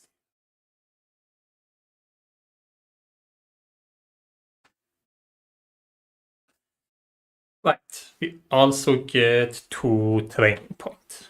With Picket, I'm getting Renown. Again, it's just defense was better. And I have to get health at some. So let me just get 1. With that, I'm getting Stimulant. So when you roll it, it goes on the baddie. It's an agent. When you use it, instead of taking a die off, you can just tick this down. If it goes from 1 to 0, you just remove this one. It doesn't do much itself, but it is a good way to chip agents you want on a baddie on top of it. Oh, forgot to get Deliriant back.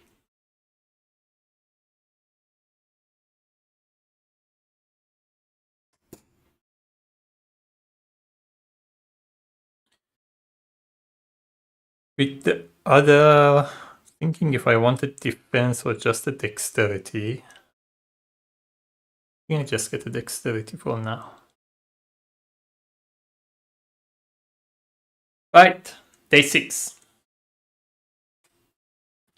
It's the Tyrant encounter.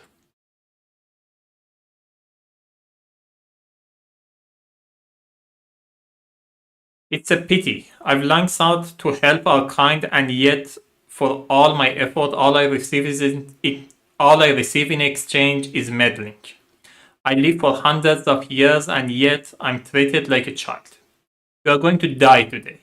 It's not because I haven't tried to save you. Your inability to see the big picture has doomed you. With a few more years of research, immortality could have been yours. Gerlach will enjoy endless prosperity soon. A shame you won't be around to see it. Why does every supervillain monologue? If he's just going to talk, let's maximize our attacks. Battle queue is baddie point, add 5-point baddies equal to the party size, add number of mech equal to the party size. Gerlach may set all selected dice to the desired. Treat it as roll on their turn. That's pretty nice. Monologue long or the second choice is monologue long enough to plan an escape route. Now you begin. Your thoughts are poorly constructed. You're using a classic strawman argument, and maybe Mechman in your case. No, you hate human. You'd never make a man. But you might argue with one. Anyway, you are making a lot of ad hominem. Ad hominem, ad nobinem, by. Choose a gear like to monologue. Only this gear like receive rewards for this encounter. I do the first one. It's a lot, but I think I can manage.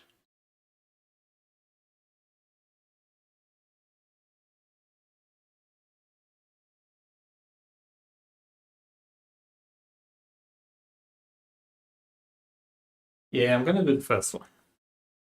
Oh, with Picket, I was at full health. This health I got with training, which means I could have scouted ahead. 5. Poison 1, signal 1. He is melee. I should be fine. With that, I would have healed. Alright.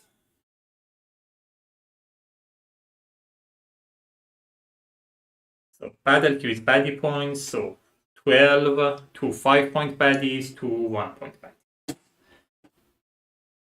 Add number of 5-point baddies equal to the party size to 2 more 5-point baddies. It doesn't say where, so I'm assuming it's going on top since it's 5-point baddie.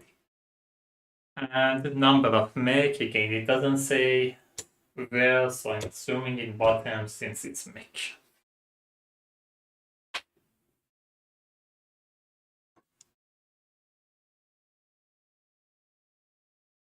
So we have Feather Dragon, 7 health, its initiative is 5. It has weaken 1, and this is rolling 3 attack die.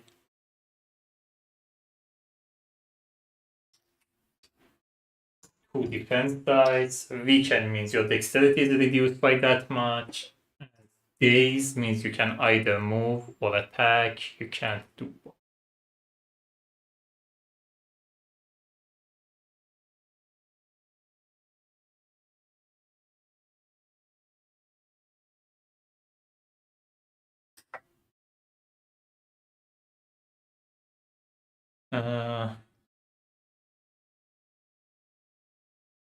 We have Ape Imposter, 5 health.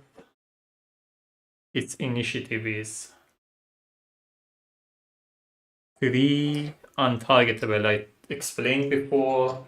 It also has 1 mind. When it takes its turn, all this type baddie also roll 1 attack die against their target. Shit, it is 3. This guy has 6 health. It has poison 1 and signal 1. Poison 1 gives you poison effect at the beginning of the turn. You lose as much health as the poison shows, then the poison is ticked down by 1, and signal 1, it brings in a weaker gear. So this is 1 point value, it's added to the bottom of the battle. We have Goblin Demolitionist, Mischief 1, its range, 2 attack, 1 defense, and it's attacking 2 gear.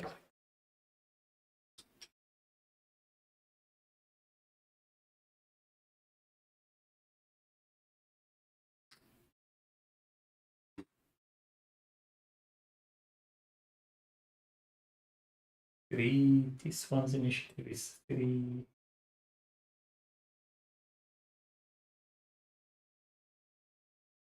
It says don't roll. I'm assuming even the ini die I don't roll. So I'm gonna put both of them at 5. I think I want to go with dot. That's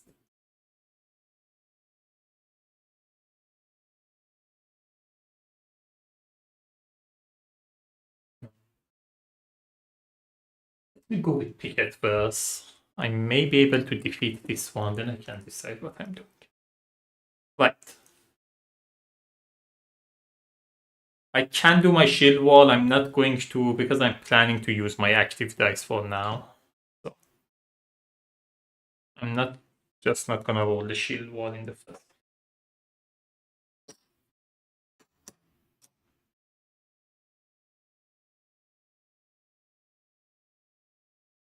Oh, I may want to. I am 1 dexterity short. So I would have done the shield wall, which I'm not rolling. I'm just putting it at any number I want.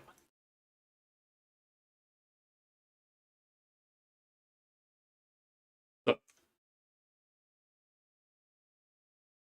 Picket goes. I'm moving 1.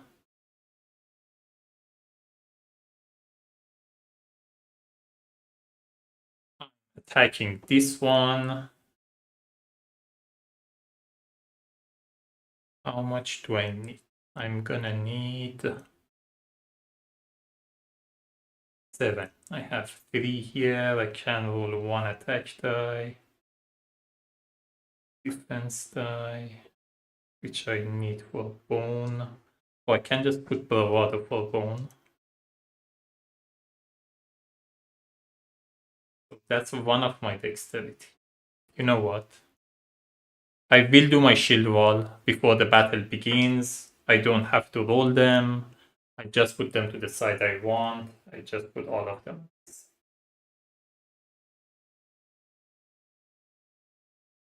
That way I don't have to use any of them. They remain available for me next round. So my turn, I'm moving 1.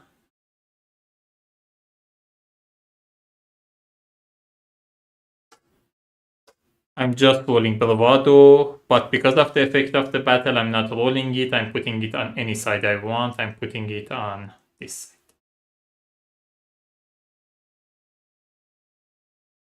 I'm doing shield bash. I'm using 2 bones, removing all of my defense to do 7 damage to this guy.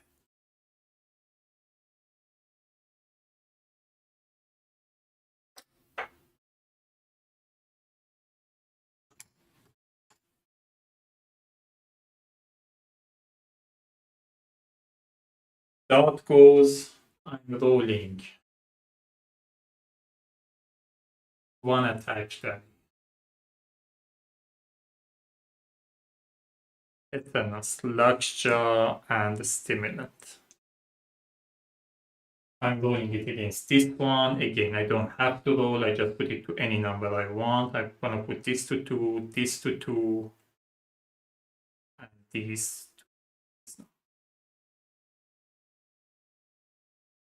I need tetanus.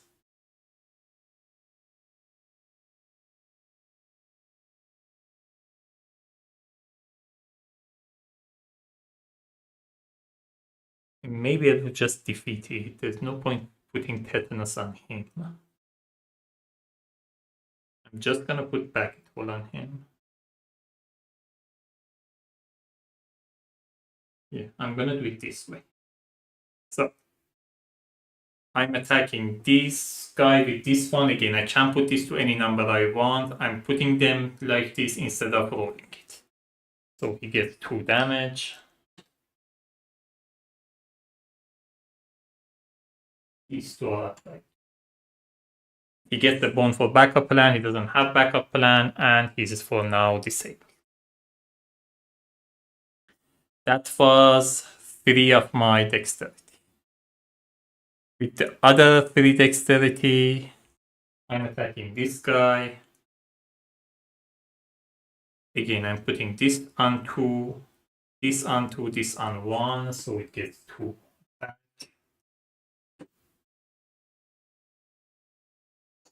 And these 2. That's all of my 6 dexterity, and these 2 actually are exhausted.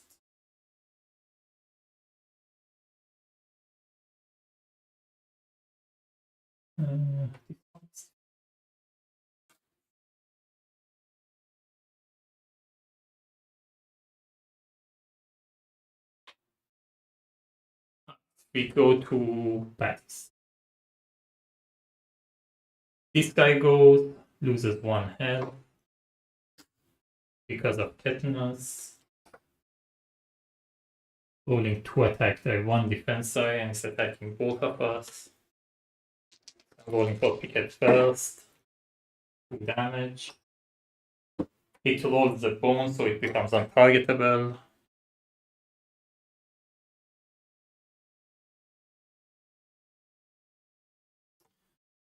One mind trigger, there is no animal type beast type paddy, it's attack. Dart. 1.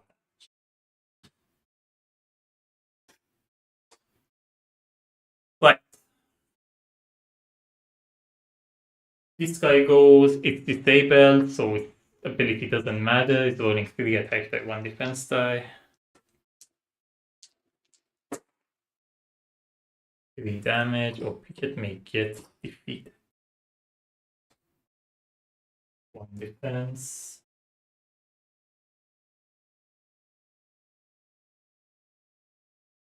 Yeah, with Dart I should have gone here. Oh, it's range anyway. It's attacking 2 of us. It wouldn't have mattered. So, it's rolling 2 attack by 1 defense die, 2 damage.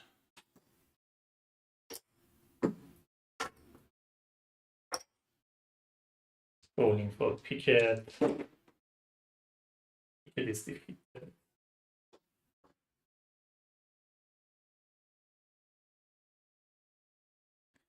Could be a flop.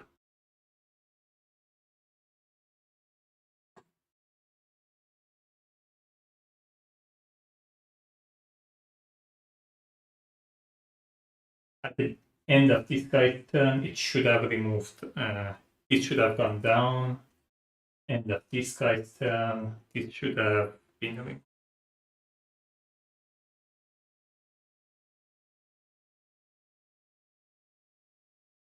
Thinking if I should use the defibrillator.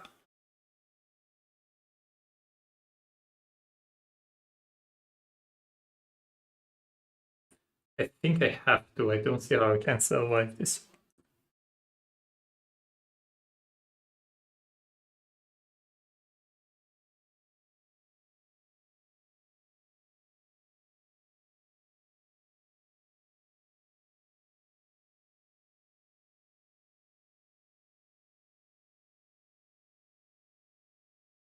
But going with Dart, I'm rolling 1 attack die, 1 defense die.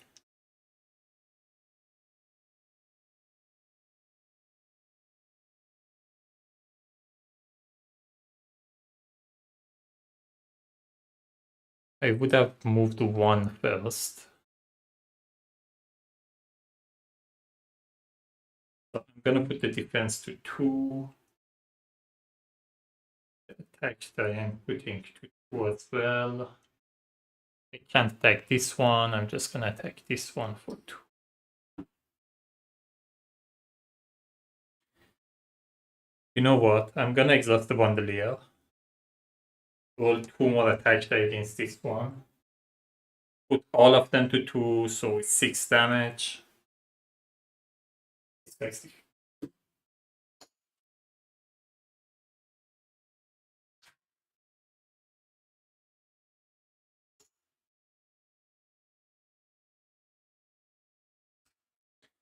Question is, do I use the defibrillator as well or not? I still have 5 dexterity left.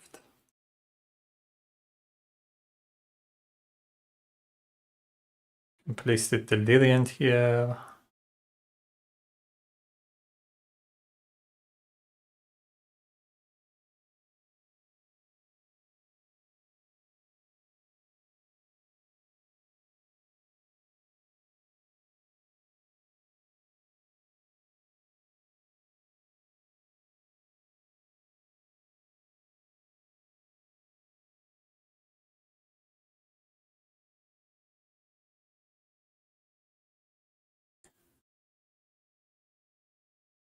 This one died in 2 turns.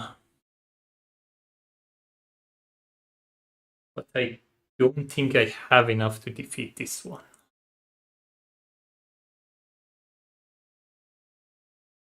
Especially since this is going away, it's gonna start poisoning me.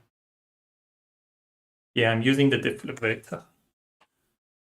So Picket is going to come back at the end of the round with 3 health. And its health stat is reduced.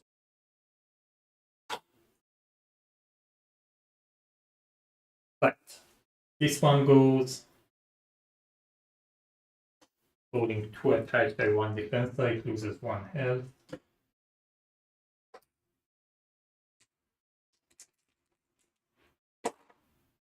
Damage.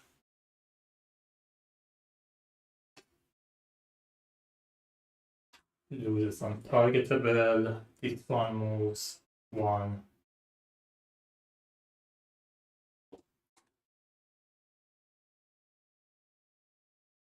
Go to round 3. Picket comes in.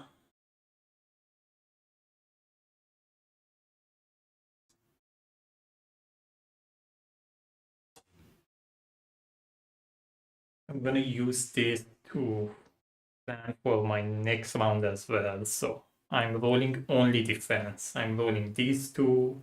Oh, this should have gone away by the way.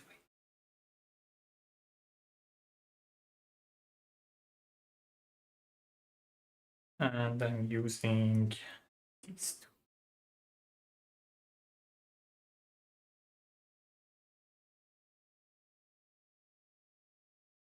With shield bash, I'm losing the lodged die as well though.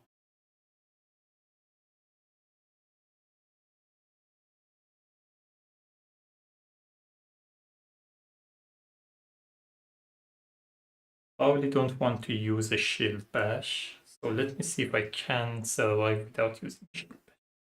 So let's say I'm rolling these 4 die, except that I'm not rolling them. I'm putting to any number I want.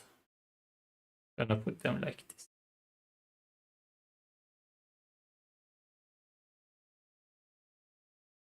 So you know what? I don't need all of them. I'm just gonna roll 1 attack die. Damage. At the beginning of my turn. Oh, this gets exhausted.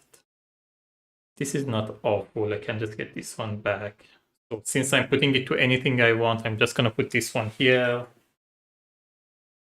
So that's it. So these are all the die plus. Oh, this I don't have to vote. I can put it to any number. I would have put it to 2. So these are the 4 die that I roll, and except that I didn't roll them, I put them to any number I want. Dart goes. I'm attacking this one, I'm rolling this, and I'm rolling a bone. Again, I'm not rolling, I'm just applying the damage. I go dangerous.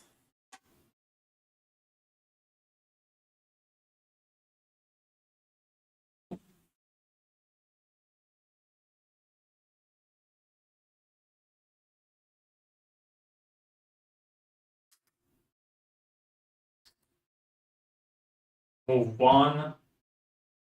Apply one damage to this guy, so he's defeated.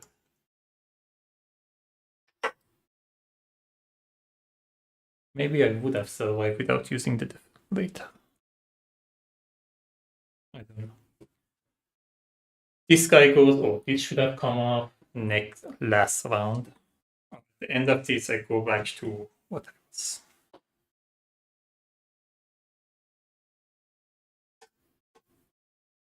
Now it loses one health because of tetanus, and this is defeated.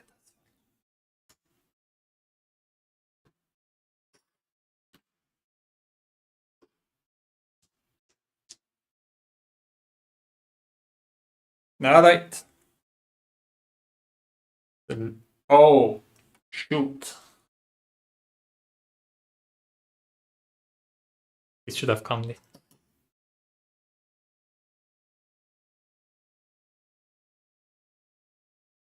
I forgot when they got defeated.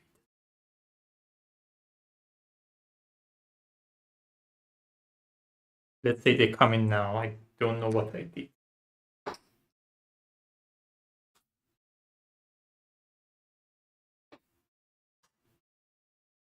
They definitely should have come in earlier. I just forgot about it. I forgot that there was some out of the battle queue. Dragon BD comes in with 3 health.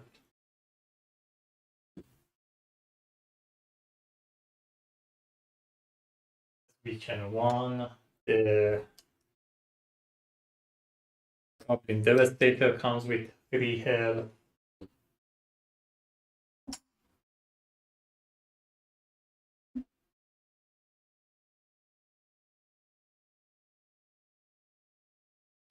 With that, when I went dangerous, I could have recovered the die. I would have recovered an attack.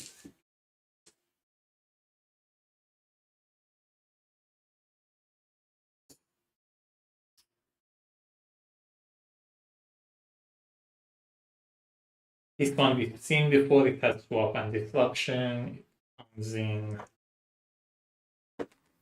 lane 2.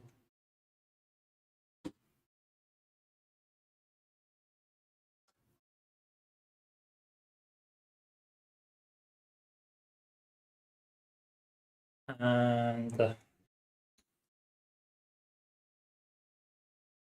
make a sludgeon, 2 health, 1 attack, self repair 2, intense 1, occupied. I think it goes to 3. I don't have to. I have to check this one, but I think it's occupied. It goes directly to 3. This starts with 4 health.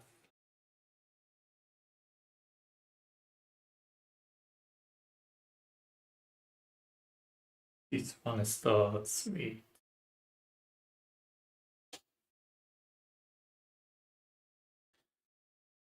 at beginning of the round, Picket heals 1.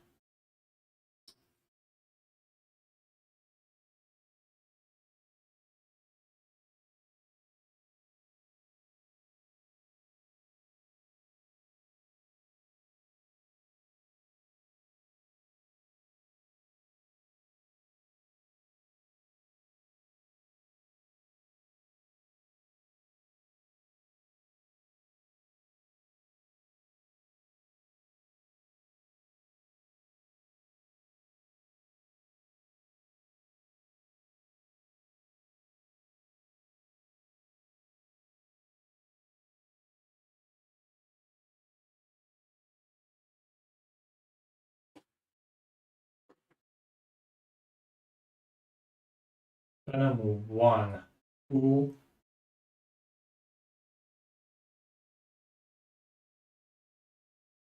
This one is kind of annoying.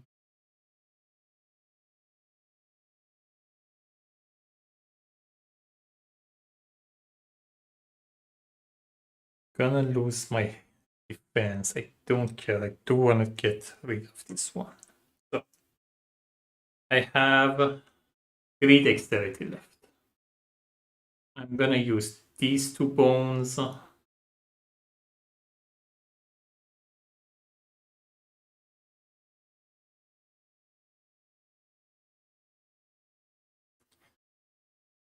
I'm not using any extra anymore dice.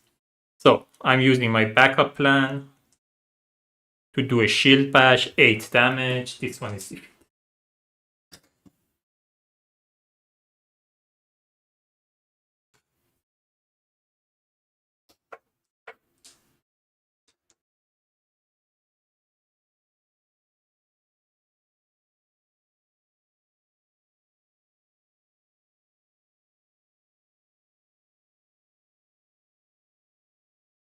With that, I'm rolling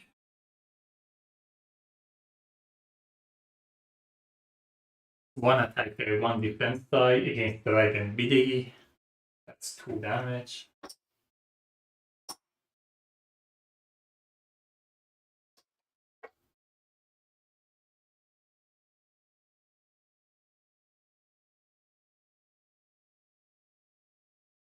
And I'm going to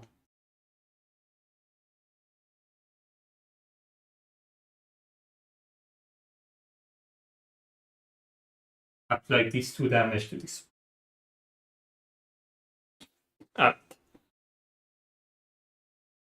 Dragon BD moves 1, attacking the strongest, so dart, 1 damage. This guy moves 1, 2, 1 attack die, 1 defense die. Careless trigger, 1, 2 damage. This one moves 1, 2. It can't attack, but it does swap with the closest, strongest one. They are the same distance, so with the strongest one, swaps with.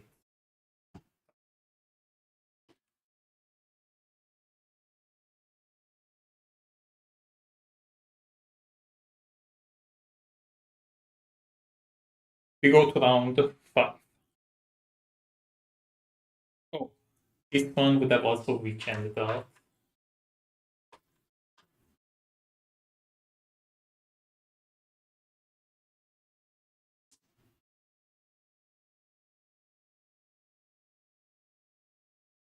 With Picket, I'm healing 1.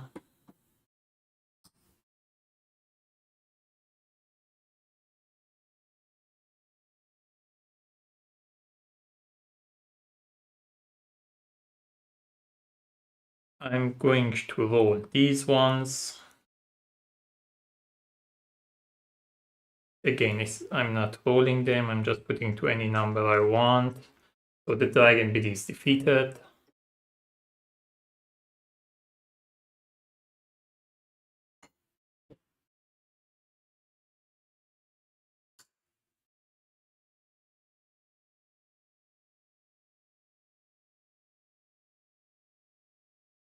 And I get with that, I'm moving 1. I'm attaching this one 2.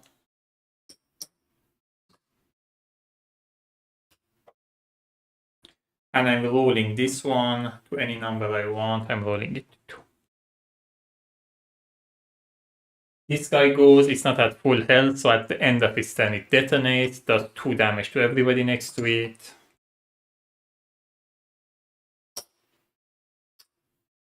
That's the end of it. I definitely cheated a little, because if they came during the turn, they would have taken more turn, it would have been different, but it was impossible for me to go back and do it, so I just played it from there.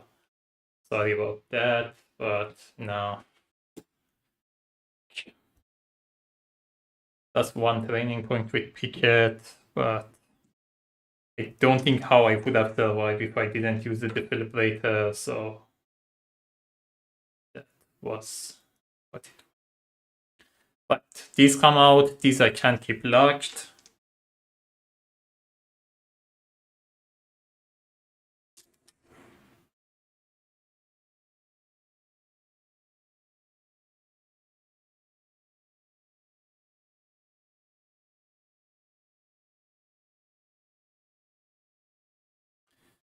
Using Bandolier was unfortunate, but I had to use that as well.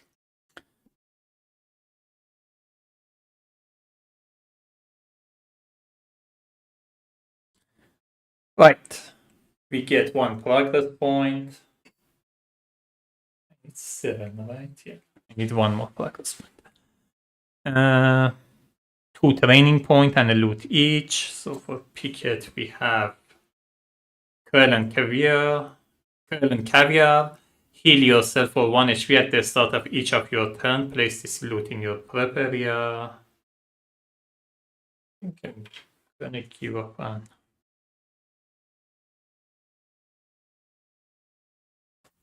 the snare. For that, we have Gearlock's Guts to Advanced Tactic. During a training attempt, you may choose to train any skill on your mat, ignoring prerequisite, or automatically succeed in attack or defense attempt.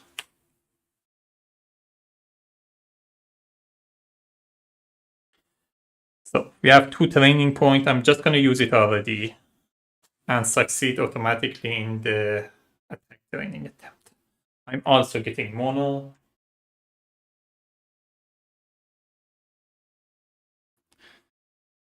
This makes the gear baddie lose 1.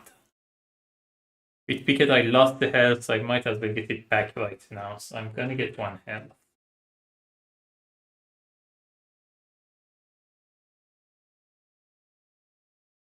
It's a little late for repose.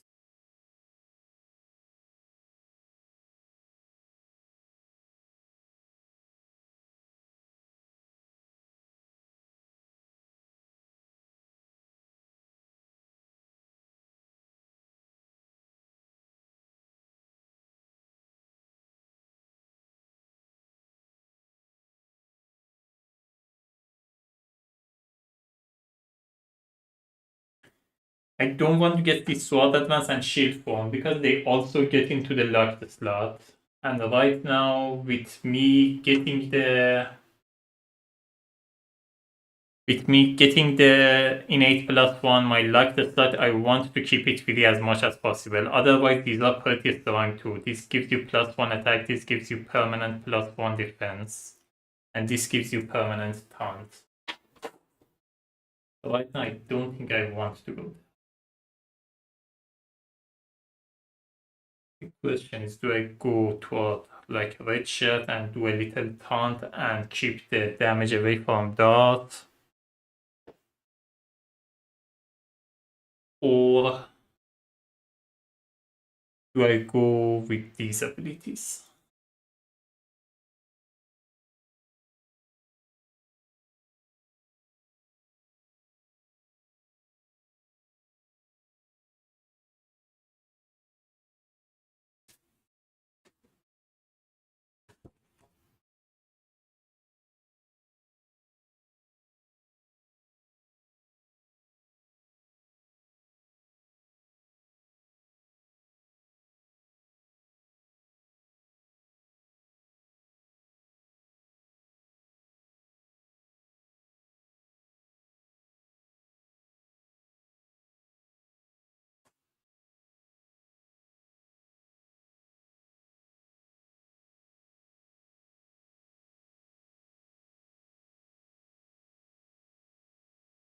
Because I'm not planning to play all the 10 days, so there won't be that many more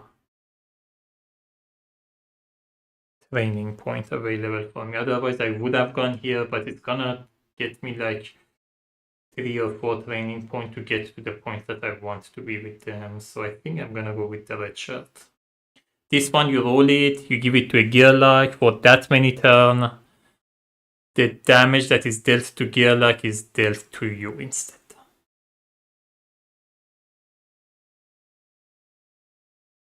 Right, day 7.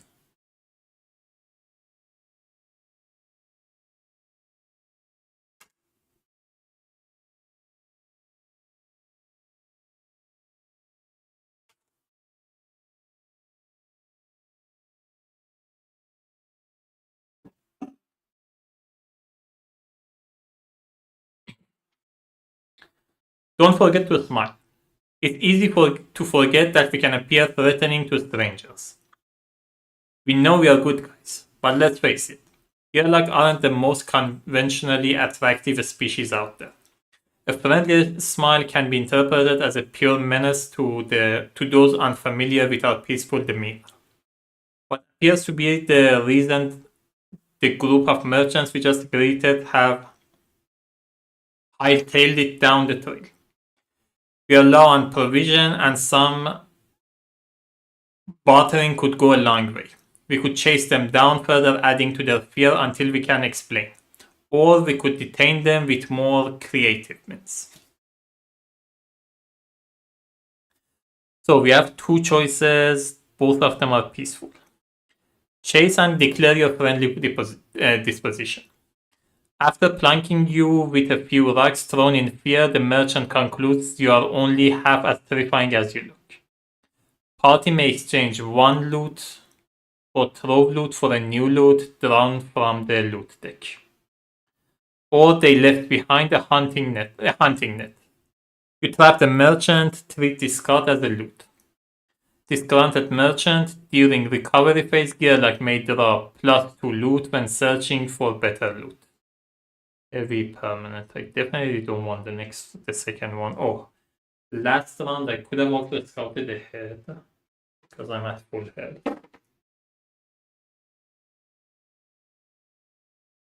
Compound, careless. It's a range and it's attacking everybody, but compound doesn't bother me that much. Should be able to deal with it soon enough. Mischief is Goblin Mutant. I think I'm fine with it. It's only Mischief 1. I should be able to do. Yeah, I think I'm doing the first one. So I can exchange a loot for another loot.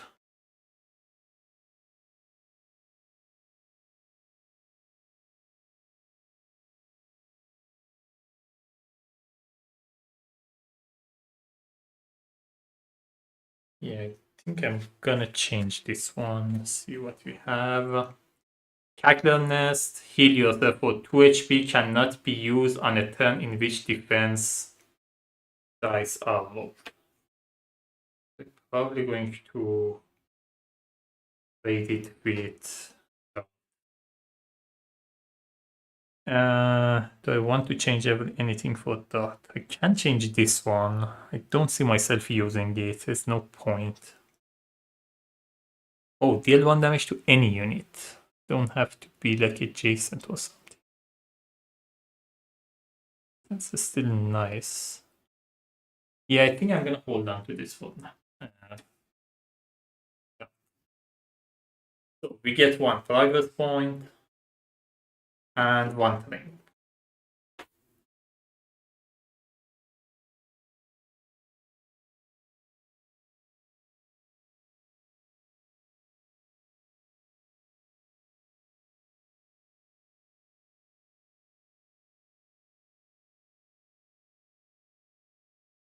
I think for that I just get the dexterity. For Picket, don't think I need more defense. I can get an attack. Or dexterity. Problem is all the dice I'm rolling are going to active start. There's no point getting the dexterity. What am I rolling then? What do I put there? So I can roll defense die hoping for bones. Huh? Yeah, let's get dexterity. Right. End of the day, I'm gonna start it again. 4. Weaken 2, Dragon Grounder, 3 attack, 2 defense is fine, I guess. Scouting with dart. 5. Dodge, 1 mind.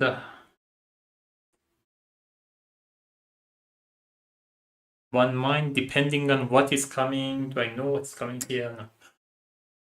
Can get annoying. And combined with dodge, the fact that I don't have a way to deal with it. Like 3 there anyway. It's gonna come out one way or another. And I'm gonna keep it. It's fine. During recovery, I'm giving this to Dart. I'm gonna give this to Picket because I'm planning to get most of the damage to Picket. So it's most likely that he gets any effect that comes his way.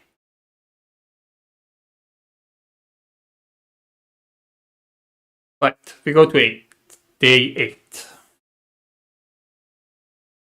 I don't have to go to the Tyrant battle, but I think I will. I may get like 1 or 2 more training points, but I cannot like... Can't see a situation where it makes sense to use them properly.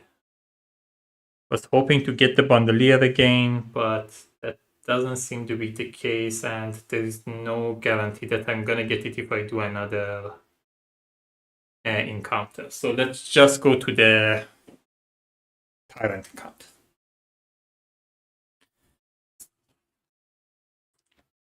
Breaking the Immortal. Nobulous and the Abomination use autonomous remote program to take additional action in battle. Battle queue is baddie point, party of 1 ignore this. Add 2 mechs, party of 1 ignore this. Add Abomination to the bottom of the battle queue. So we are in day 8, so we have 3 5-point baddies, 1 1-point baddie, and we have Abomination at the bottom of the queue. When Abomination is defeated for the first time, place Nobulous on the top of the battle queue, then add Abomination to the bottom of the battle queue. The first time Abomination enters battle mat, place both Nobulous and Abomination Tyrant Dust at the bottom of the Inimeter, so it's not there yet, but it's gonna get there. Where they will remain for the entire battle, even if Abomination is defeated.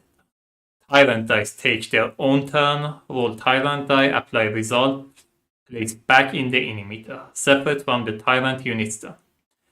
Tyrant dice are only rolled on their own turn, never on the Tyrant turn. When Nobulous is defeated, Abomination is also instantly defeated. Continued on Abomination. So the Nobulous has Hardy, which means it can only lose 1 health per turn. It's Tyrant die. This side is Control F5. If currently defeated, place Abomination on top of the battle queue. If currently on the battle mat, restore Abomination to full HP. This side, Tachycardia. Nobulous immediately take a turn and has +2 attack for this turn. And this one, Detonate, defeat Abomination, and deal 2 damage to each adjacent unit. For Abomination, we have Reboot, place Abomination on top of the battle queue. Malicious Code, strongest opposing unit, roll poison effect die and apply result to itself. And Overclock, Abomination immediately takes it. Right now they are not in battle mat, they will come at some. So Dragon Breacher, 6 health. It's a range and it's attacking 3 targets. It has Compound and Careless. 2 bones, so Compound means the number of attack dice roll is equal to the round counter. Its initiative is 5.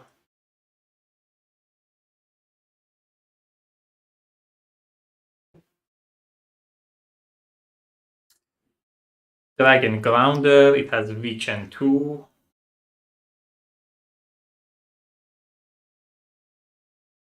Oh, I forgot to add the mechs again. That means 2 mechs here, then a vanish. So it has weaken 2. Gonna roll 3 attack die, 2 defense dice. Initiative is also 5.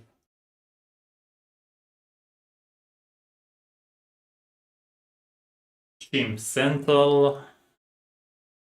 And 1 mind. Coming with 4 health.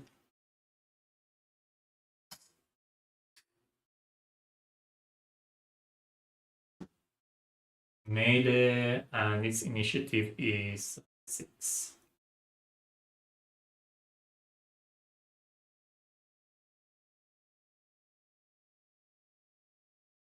Goblin Mutant. 4 health. Also melee. And this initiative is 3. It has mischief 1 and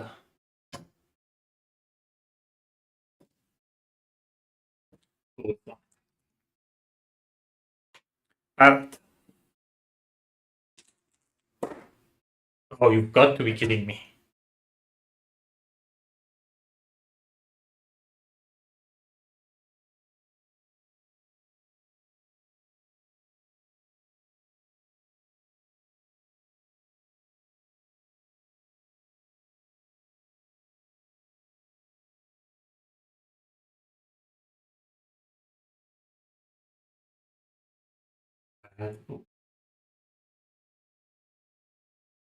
I'm an innate +1. I can put this to any number I want.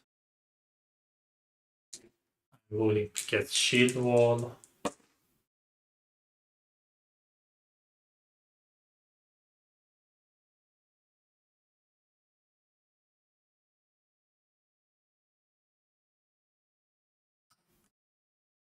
With that, I'm going here. I'm going here.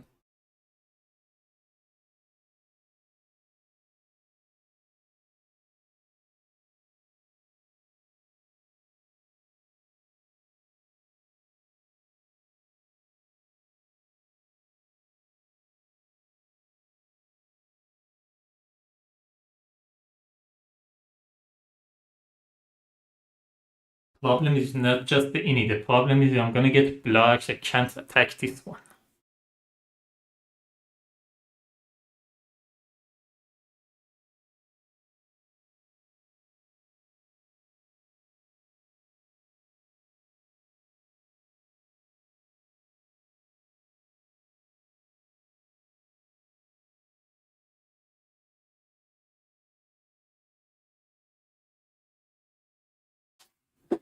Alright. Impose. 2 attack die, 1 defense die. 2 damage. 1 mind trigger.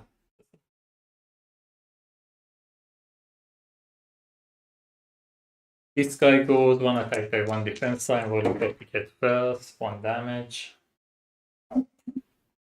Dart. 2 damage.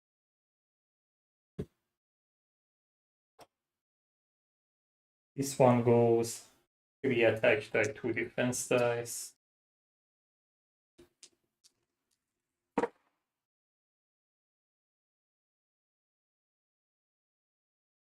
Three damage.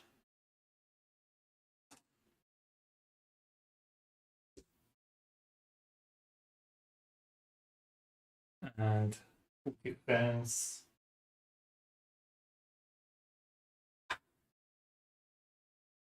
Weaken 2. I'm going to use this to remove that weaken 2.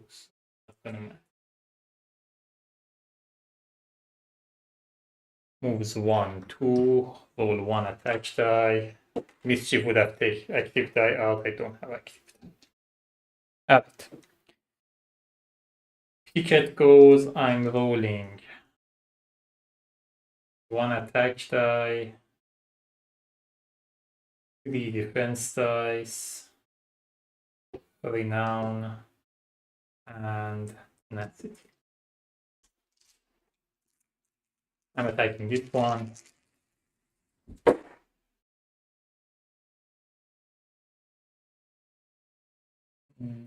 Okay.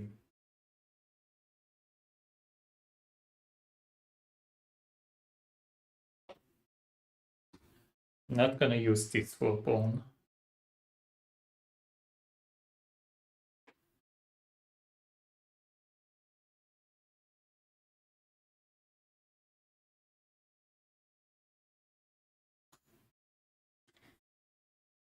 Can defeat that one, but it's gonna leave me completely defenseless. I can't. Oh, by the way, I would have put this Krellin carrier. Actually, I don't need to. I'm healing from here anyway. Yeah, wouldn't.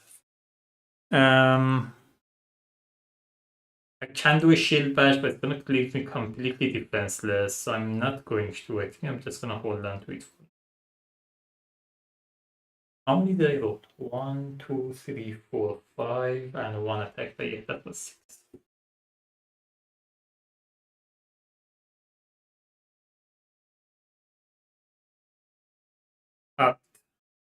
That goes.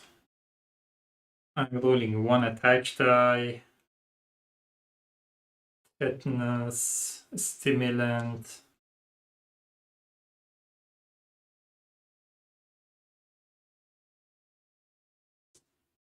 I think I want to roll a stimulant with either Luxia or Mono.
With this one, I'm attacking this one.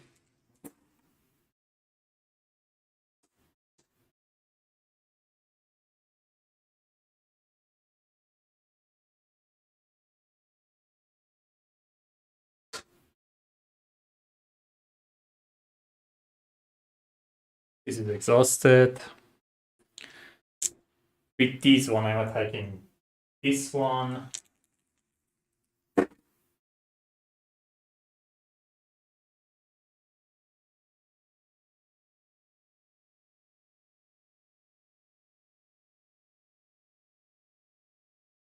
That's 7 dexterity. I'm going to use this malfunctioning mesh to use 2 more dexterity. I'm rolling 2 more attack dice. Wait, this is it. I'm gonna roll one attack that actually the extra attack that doesn't. I'm gonna roll one attack that one defense. I'm attacking this one.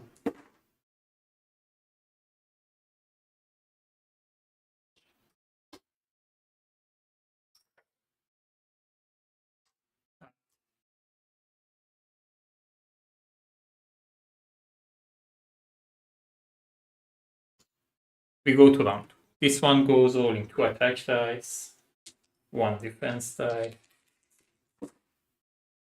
That's 2 damage.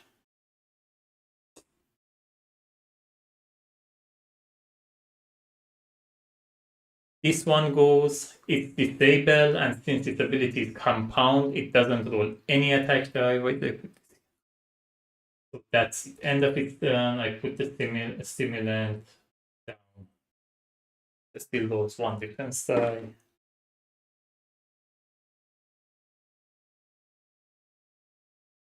This guy goes, it loses 1 health because of tetanus.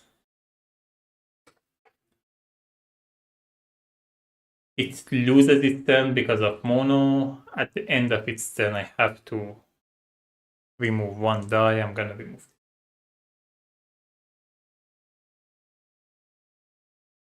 Why did I put this before Picket? Did I put it after? I could have put it after Picket. Yeah, sorry. Picket, I'm rolling one attack die. I'm rolling these two and two defense dice. I don't need the red shelty yet. So I'm just gonna roll one more defense dice. I'm attacking. Yeah, I'm gonna attack this one.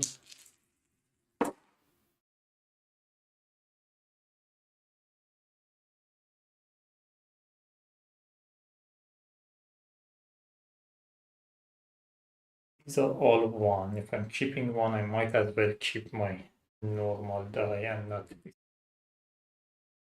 So that's one damage to this one.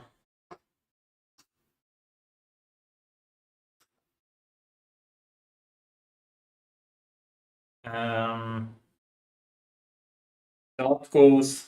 I'm rolling one attack die. One defense die. I'm attacking this one. Damage.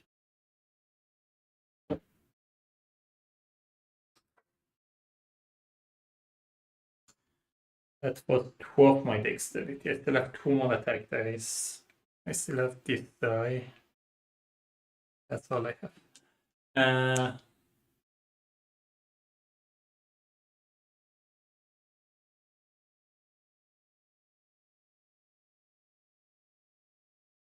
think I'm gonna attack this one.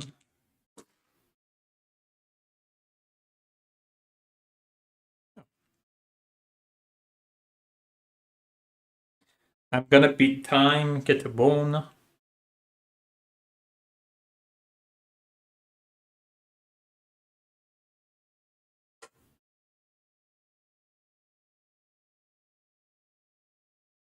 At beginning of the round, this guy comes in. Cromber, 2 attack, 1 defense, and it has intense 2. Oh, that's bad for Dart. It's gonna remove all of my bones.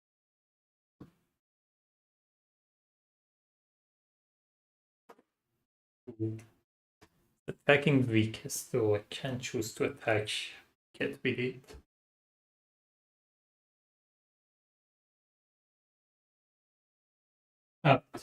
This one, oh. I didn't take delta, did I? Yeah. This should have taken 1, I've lost 1 health.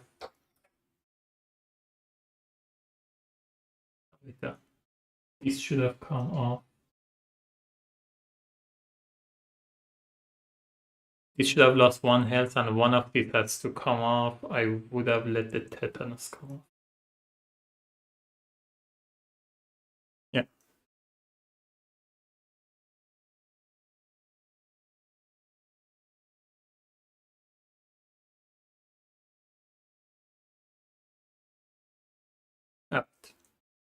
This one goes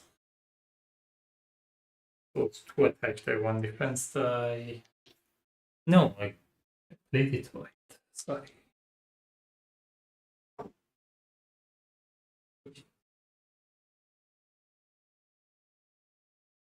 I applied it only at the end of the first round, which means in the second round they took their turn. Now we are in third. So this one rolling 2 attack die, 1 defense. 1 damage. That's a bone.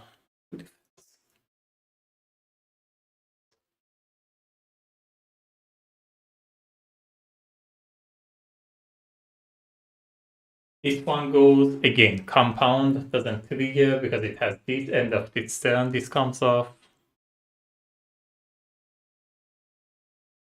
This one goes, doesn't take turn because of mono, loses 1 health because of tetanus. End of its turn, one of it has to be removed. I think I'm gonna remove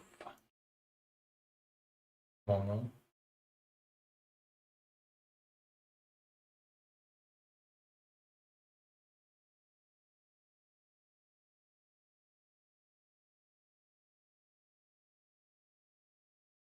Oh, this should have gone. Picket goes, I'm attacking this guy, rolling one attack die, one defense die.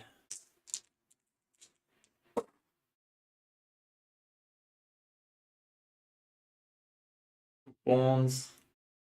Oh, beginning of my turn, I should have healed, but I did not have full health. Yeah. I'm gonna use 2 bones to do a shield bash. It does 4 damage to him. 1 shield and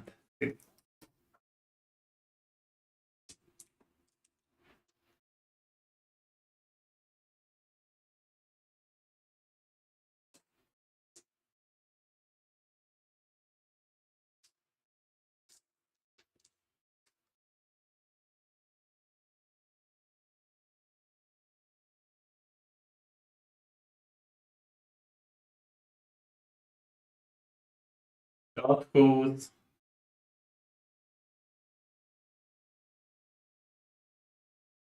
I'm rolling 1 attack die, 1 defense die against this one.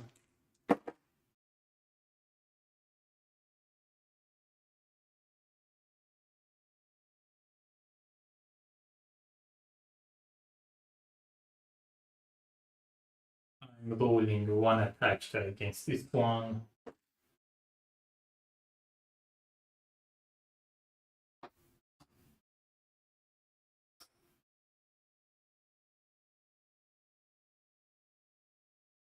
I'm using my backup plan.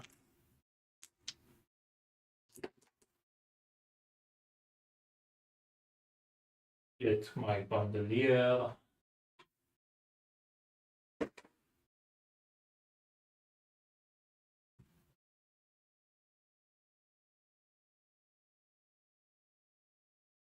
That's this one goes, rolling 2 attack die against the weakest, which is dot.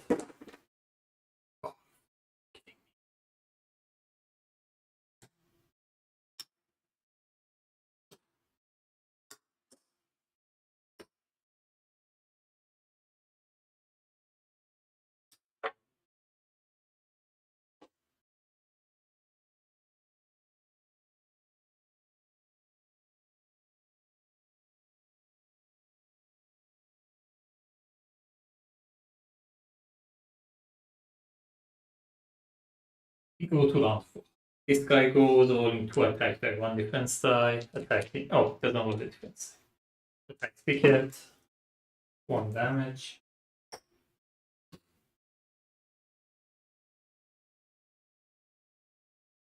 This guy goes, it's rolling 1 defense die. This comes off.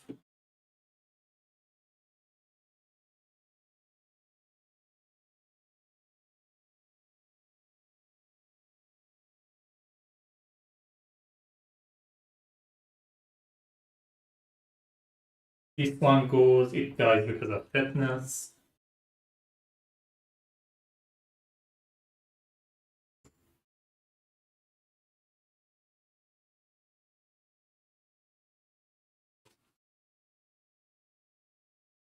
Picket goes, I'm healing 1 at the beginning of my turn. Using huckleberries to heal dot for 4. She can only heal for 3.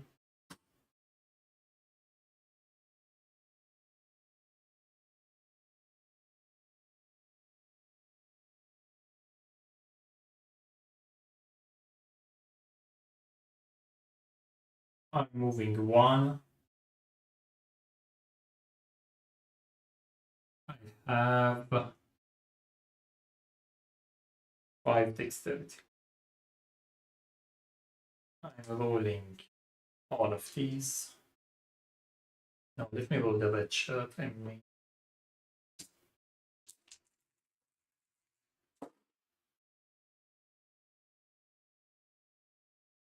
He's getting boneless.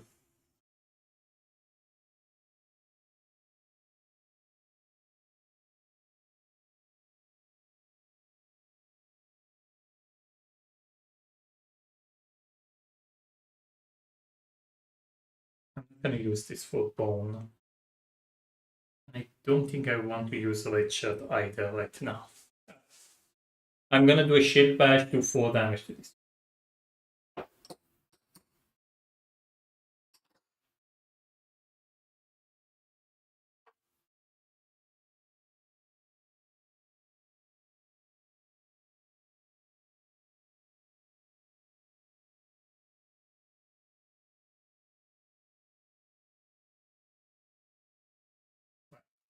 That goes. I should have been. I'm rolling. I'm attacking this one. Peter.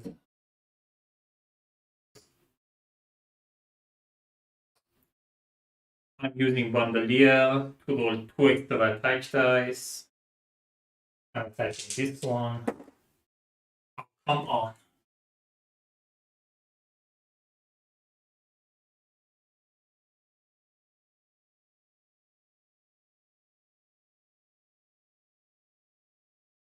Should have been exhausted.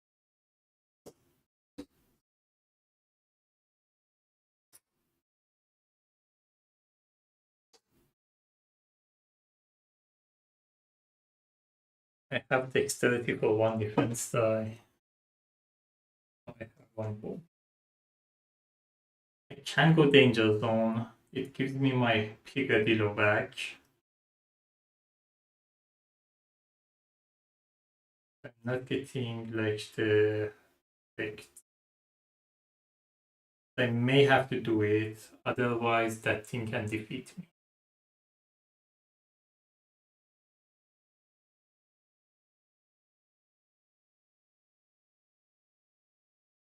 Oh, the problem is if I go dangerous, everybody is attacking Picket.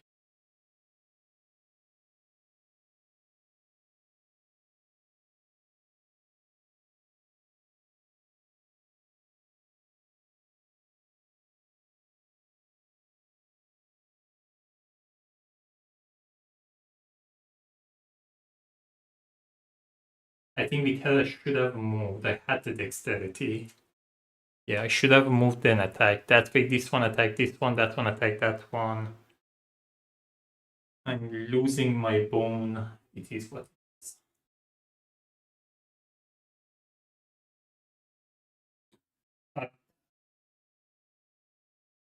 This one goes rolling 2 attack dice against Dart. 2 damage. Removes this bone. Is removed. Let me check intense again. Is it bone or is it? Yeah, bone's found back up.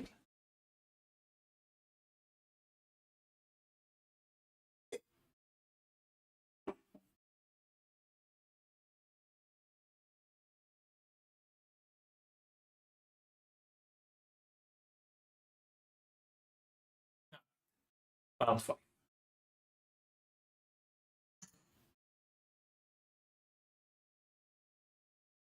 You have Meg Swarm, it has Salt and Self Repair 1. It comes with fine defense. I thought maybe its health is equal to the. Its attack is equal to its health.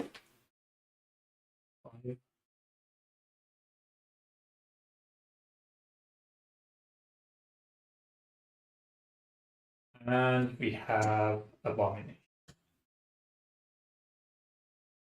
Self Repair 2, it has Swap, it comes with 2 defense, and it has 2 attack.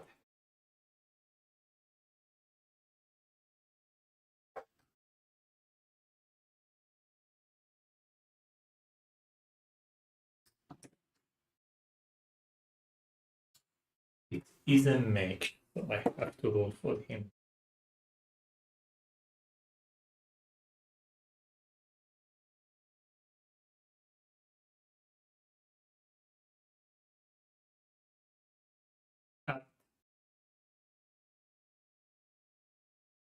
Oh, wait a second. I forgot about this one. I could have used my backup plan, not go dangerous, simply does 2 damage to this one. That way it would have been there was no reason not to because the intense would have taken it out anyway. I just forgotten about this one. Ah,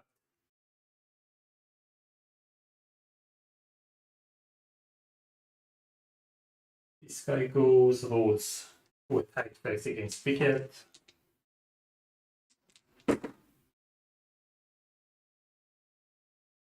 3 damage.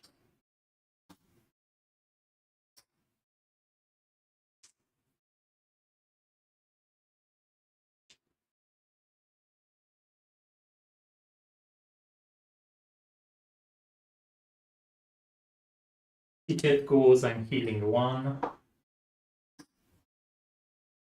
Oh, when this comes in, let me put this out. I have to put these 2 dice as well. Does the order matter?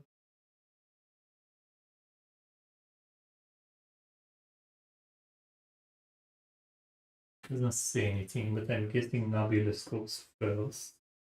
Maybe you should put them together anyway. I don't.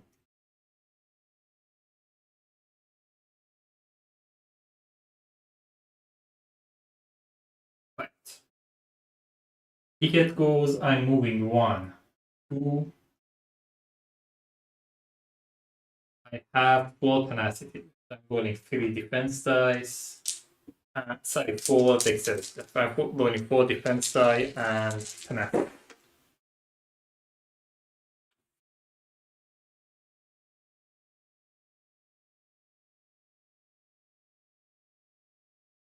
Keep rolling bones on this one.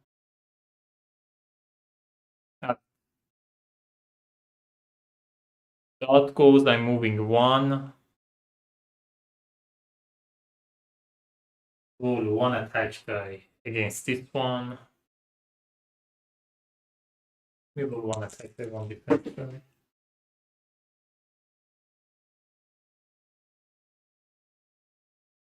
I'm gonna roll 1 attack die against Abomination.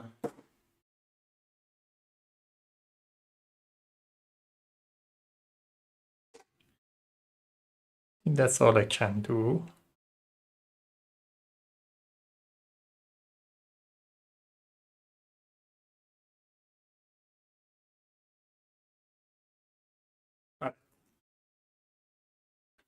This one moves 1, 2. This one moves 1, 2.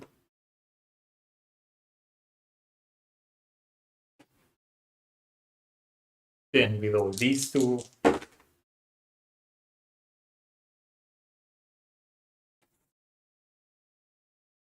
Nobulous immediately takes turn and has +2 attack this turn. Moves here, rolls 4 attack.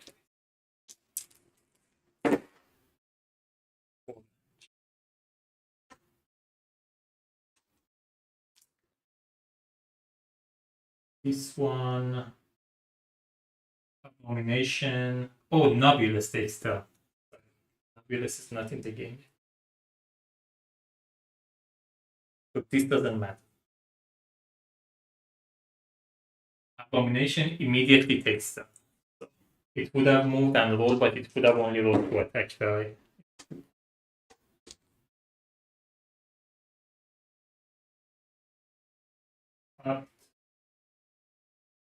We go to fatigue, everybody loses 1 health.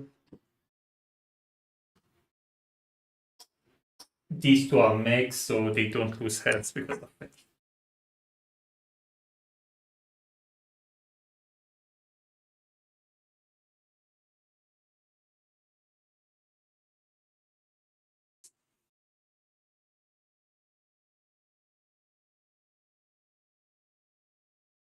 Him throws 2 attack dice against me.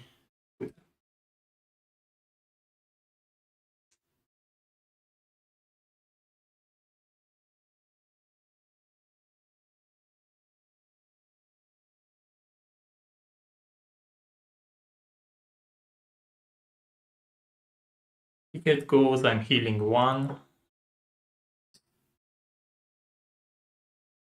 Oh, they both have self-repair. This should have gotten 1. This should have gotten.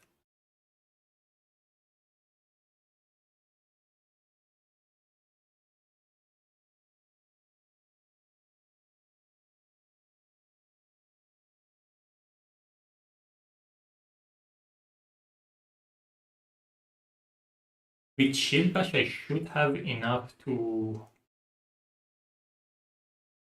defeat one of them. The problem is if I do that, I'm probably going to get defeated. What I can do is do a Shield Bash and use Orcish Ale at the same time. That could work. Yeah. So I'm rolling Tenacity, 3 defense dice, Red Shirt, and Orcish Ale.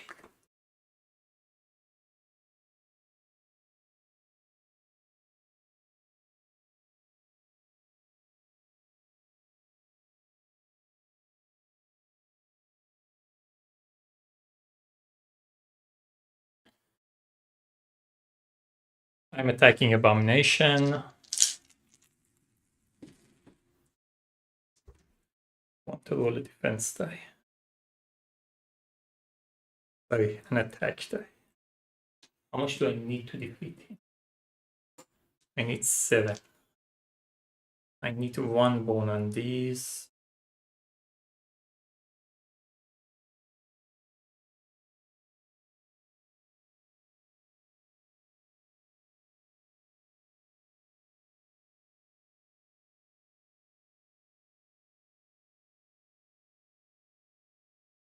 Don't need the red shirt yet. I can just move the dot out of the way. So let me roll 1 attack dice.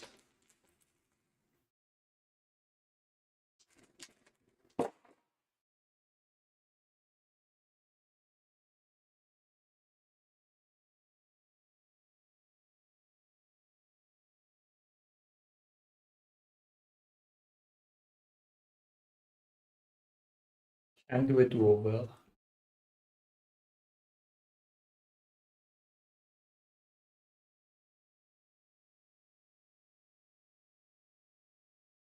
I'm not going to, I think it's fine.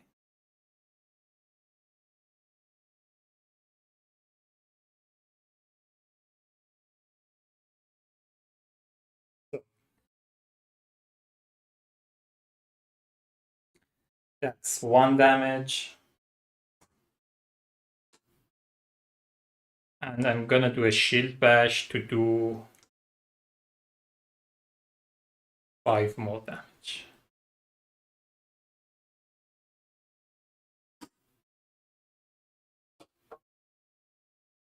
Orcish Ale is active. I go down to 1 health.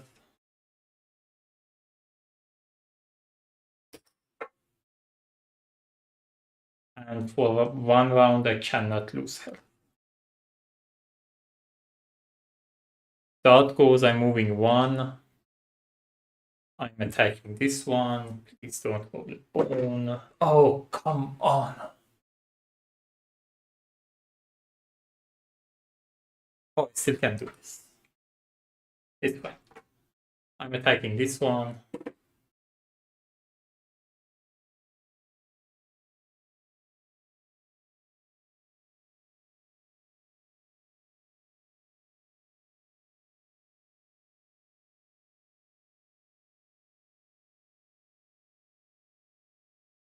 I can do the damage from here, but I think I go dangerous. That way I get Pigadillo back as well. So I'm just gonna go dangerous.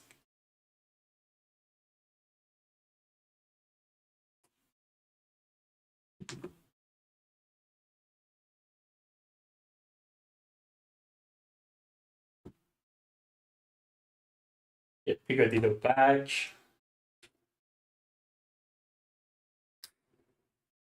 Gonna move 1 to 1 to damage to Abomination.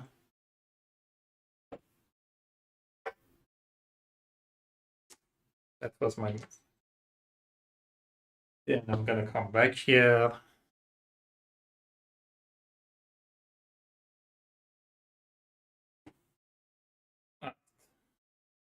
Read this again. First time abomination does the math, but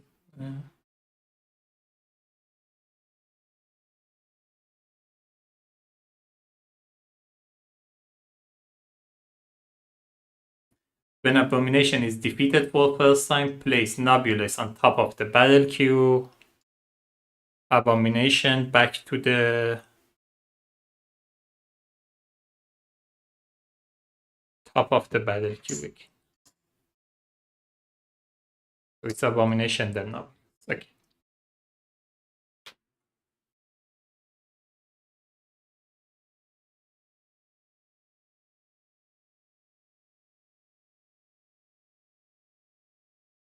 This one rolls 4 attack dice. I'm not gonna roll it. I'm not gonna lose health anyway. It doesn't.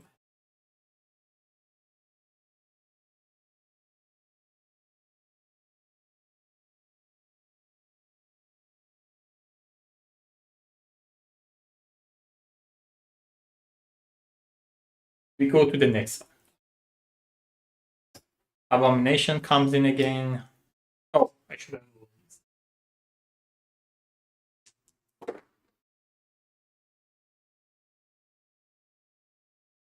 Abomination still takes a turn. He's not in the game. If currently defeated, put it on top of the battle queue.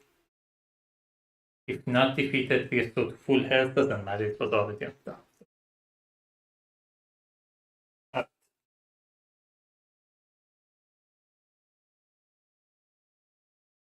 Abomination comes in with 5 health.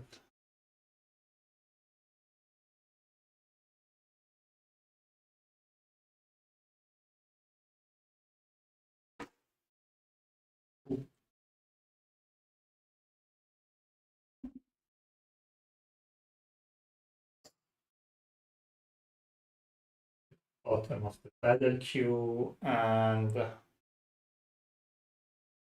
Nobulous is Tyrant. It comes at the top of the battle.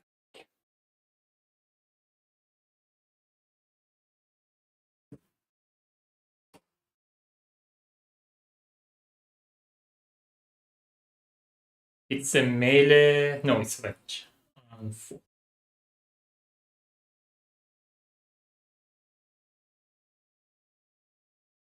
Right.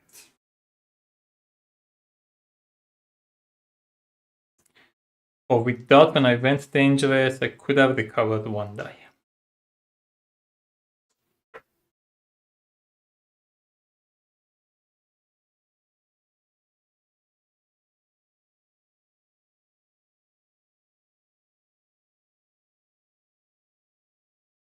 Right. It's the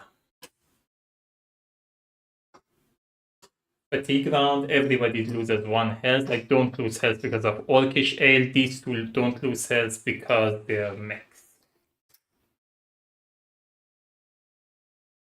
Abomination goes 1 attack per 1 defense die, attacking the weakest, which is Picket. 1 damage. Doesn't matter because of the Orcish Ale.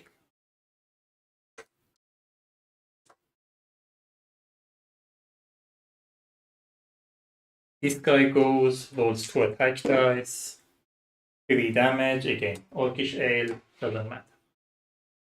Picket goes, does this come up at the end of my turn or at the beginning of my turn?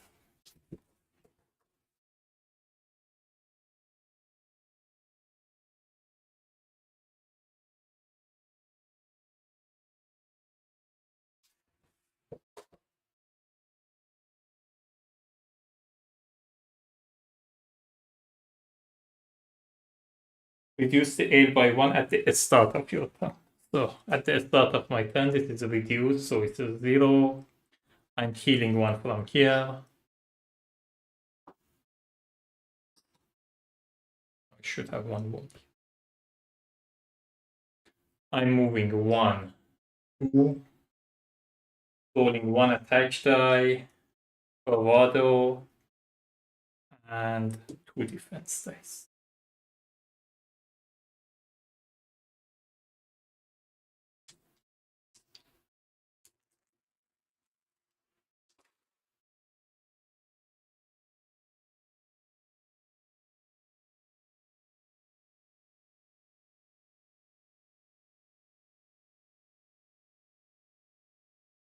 This is just ridiculous at this.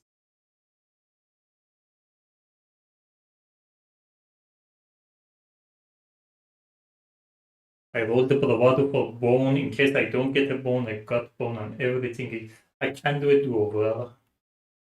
But there is a chance. Nah, I'm gonna do a do-over anyway. So I'm gonna use these 3 to do a do-over. I have to risk it. Okay, that's... I can do a do-over again. That's it.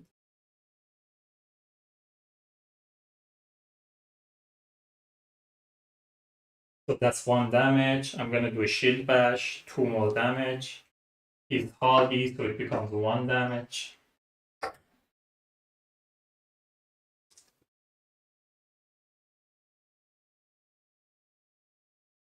Start goes, I'm rolling 1 attack die, 1 defense die, attacking the Nobulous, 1 damage. Oh, I couldn't roll the defense die, but take it. I'm gonna roll 1 attack die against this one. Oh, I should have moved as well. With Picket, it doesn't cost me dexterity to move, so I would have moved 1, 2, then another 1, 2 here.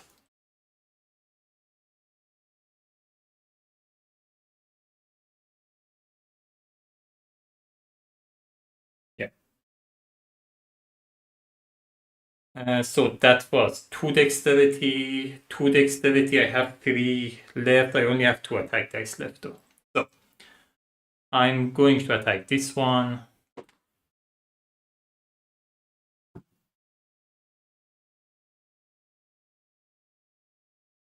I'm going to attack this one.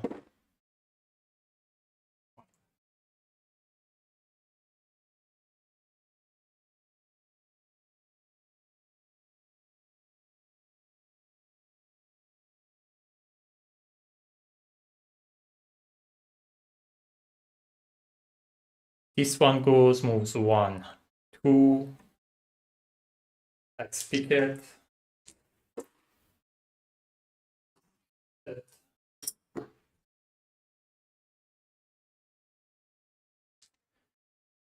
This one goes 1, 2, self repairs 1, then swap with the strongest killer.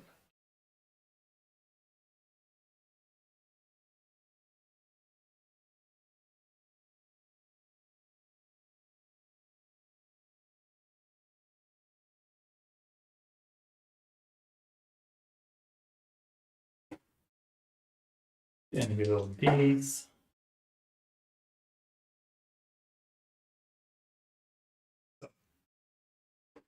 This first. Now we just take a turn, roll 2 extra attack dice. 1 more. 4 damage.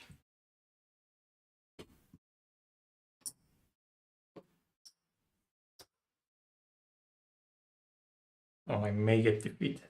That was a bad roll. What's this one? Abomination immediately takes turn, moves 1, 2, switch position with dart.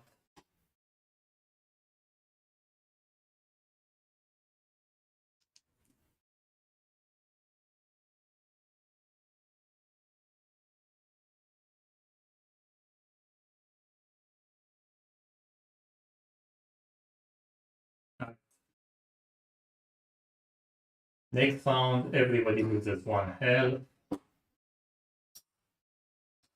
Yeah, I'm gonna get defeated.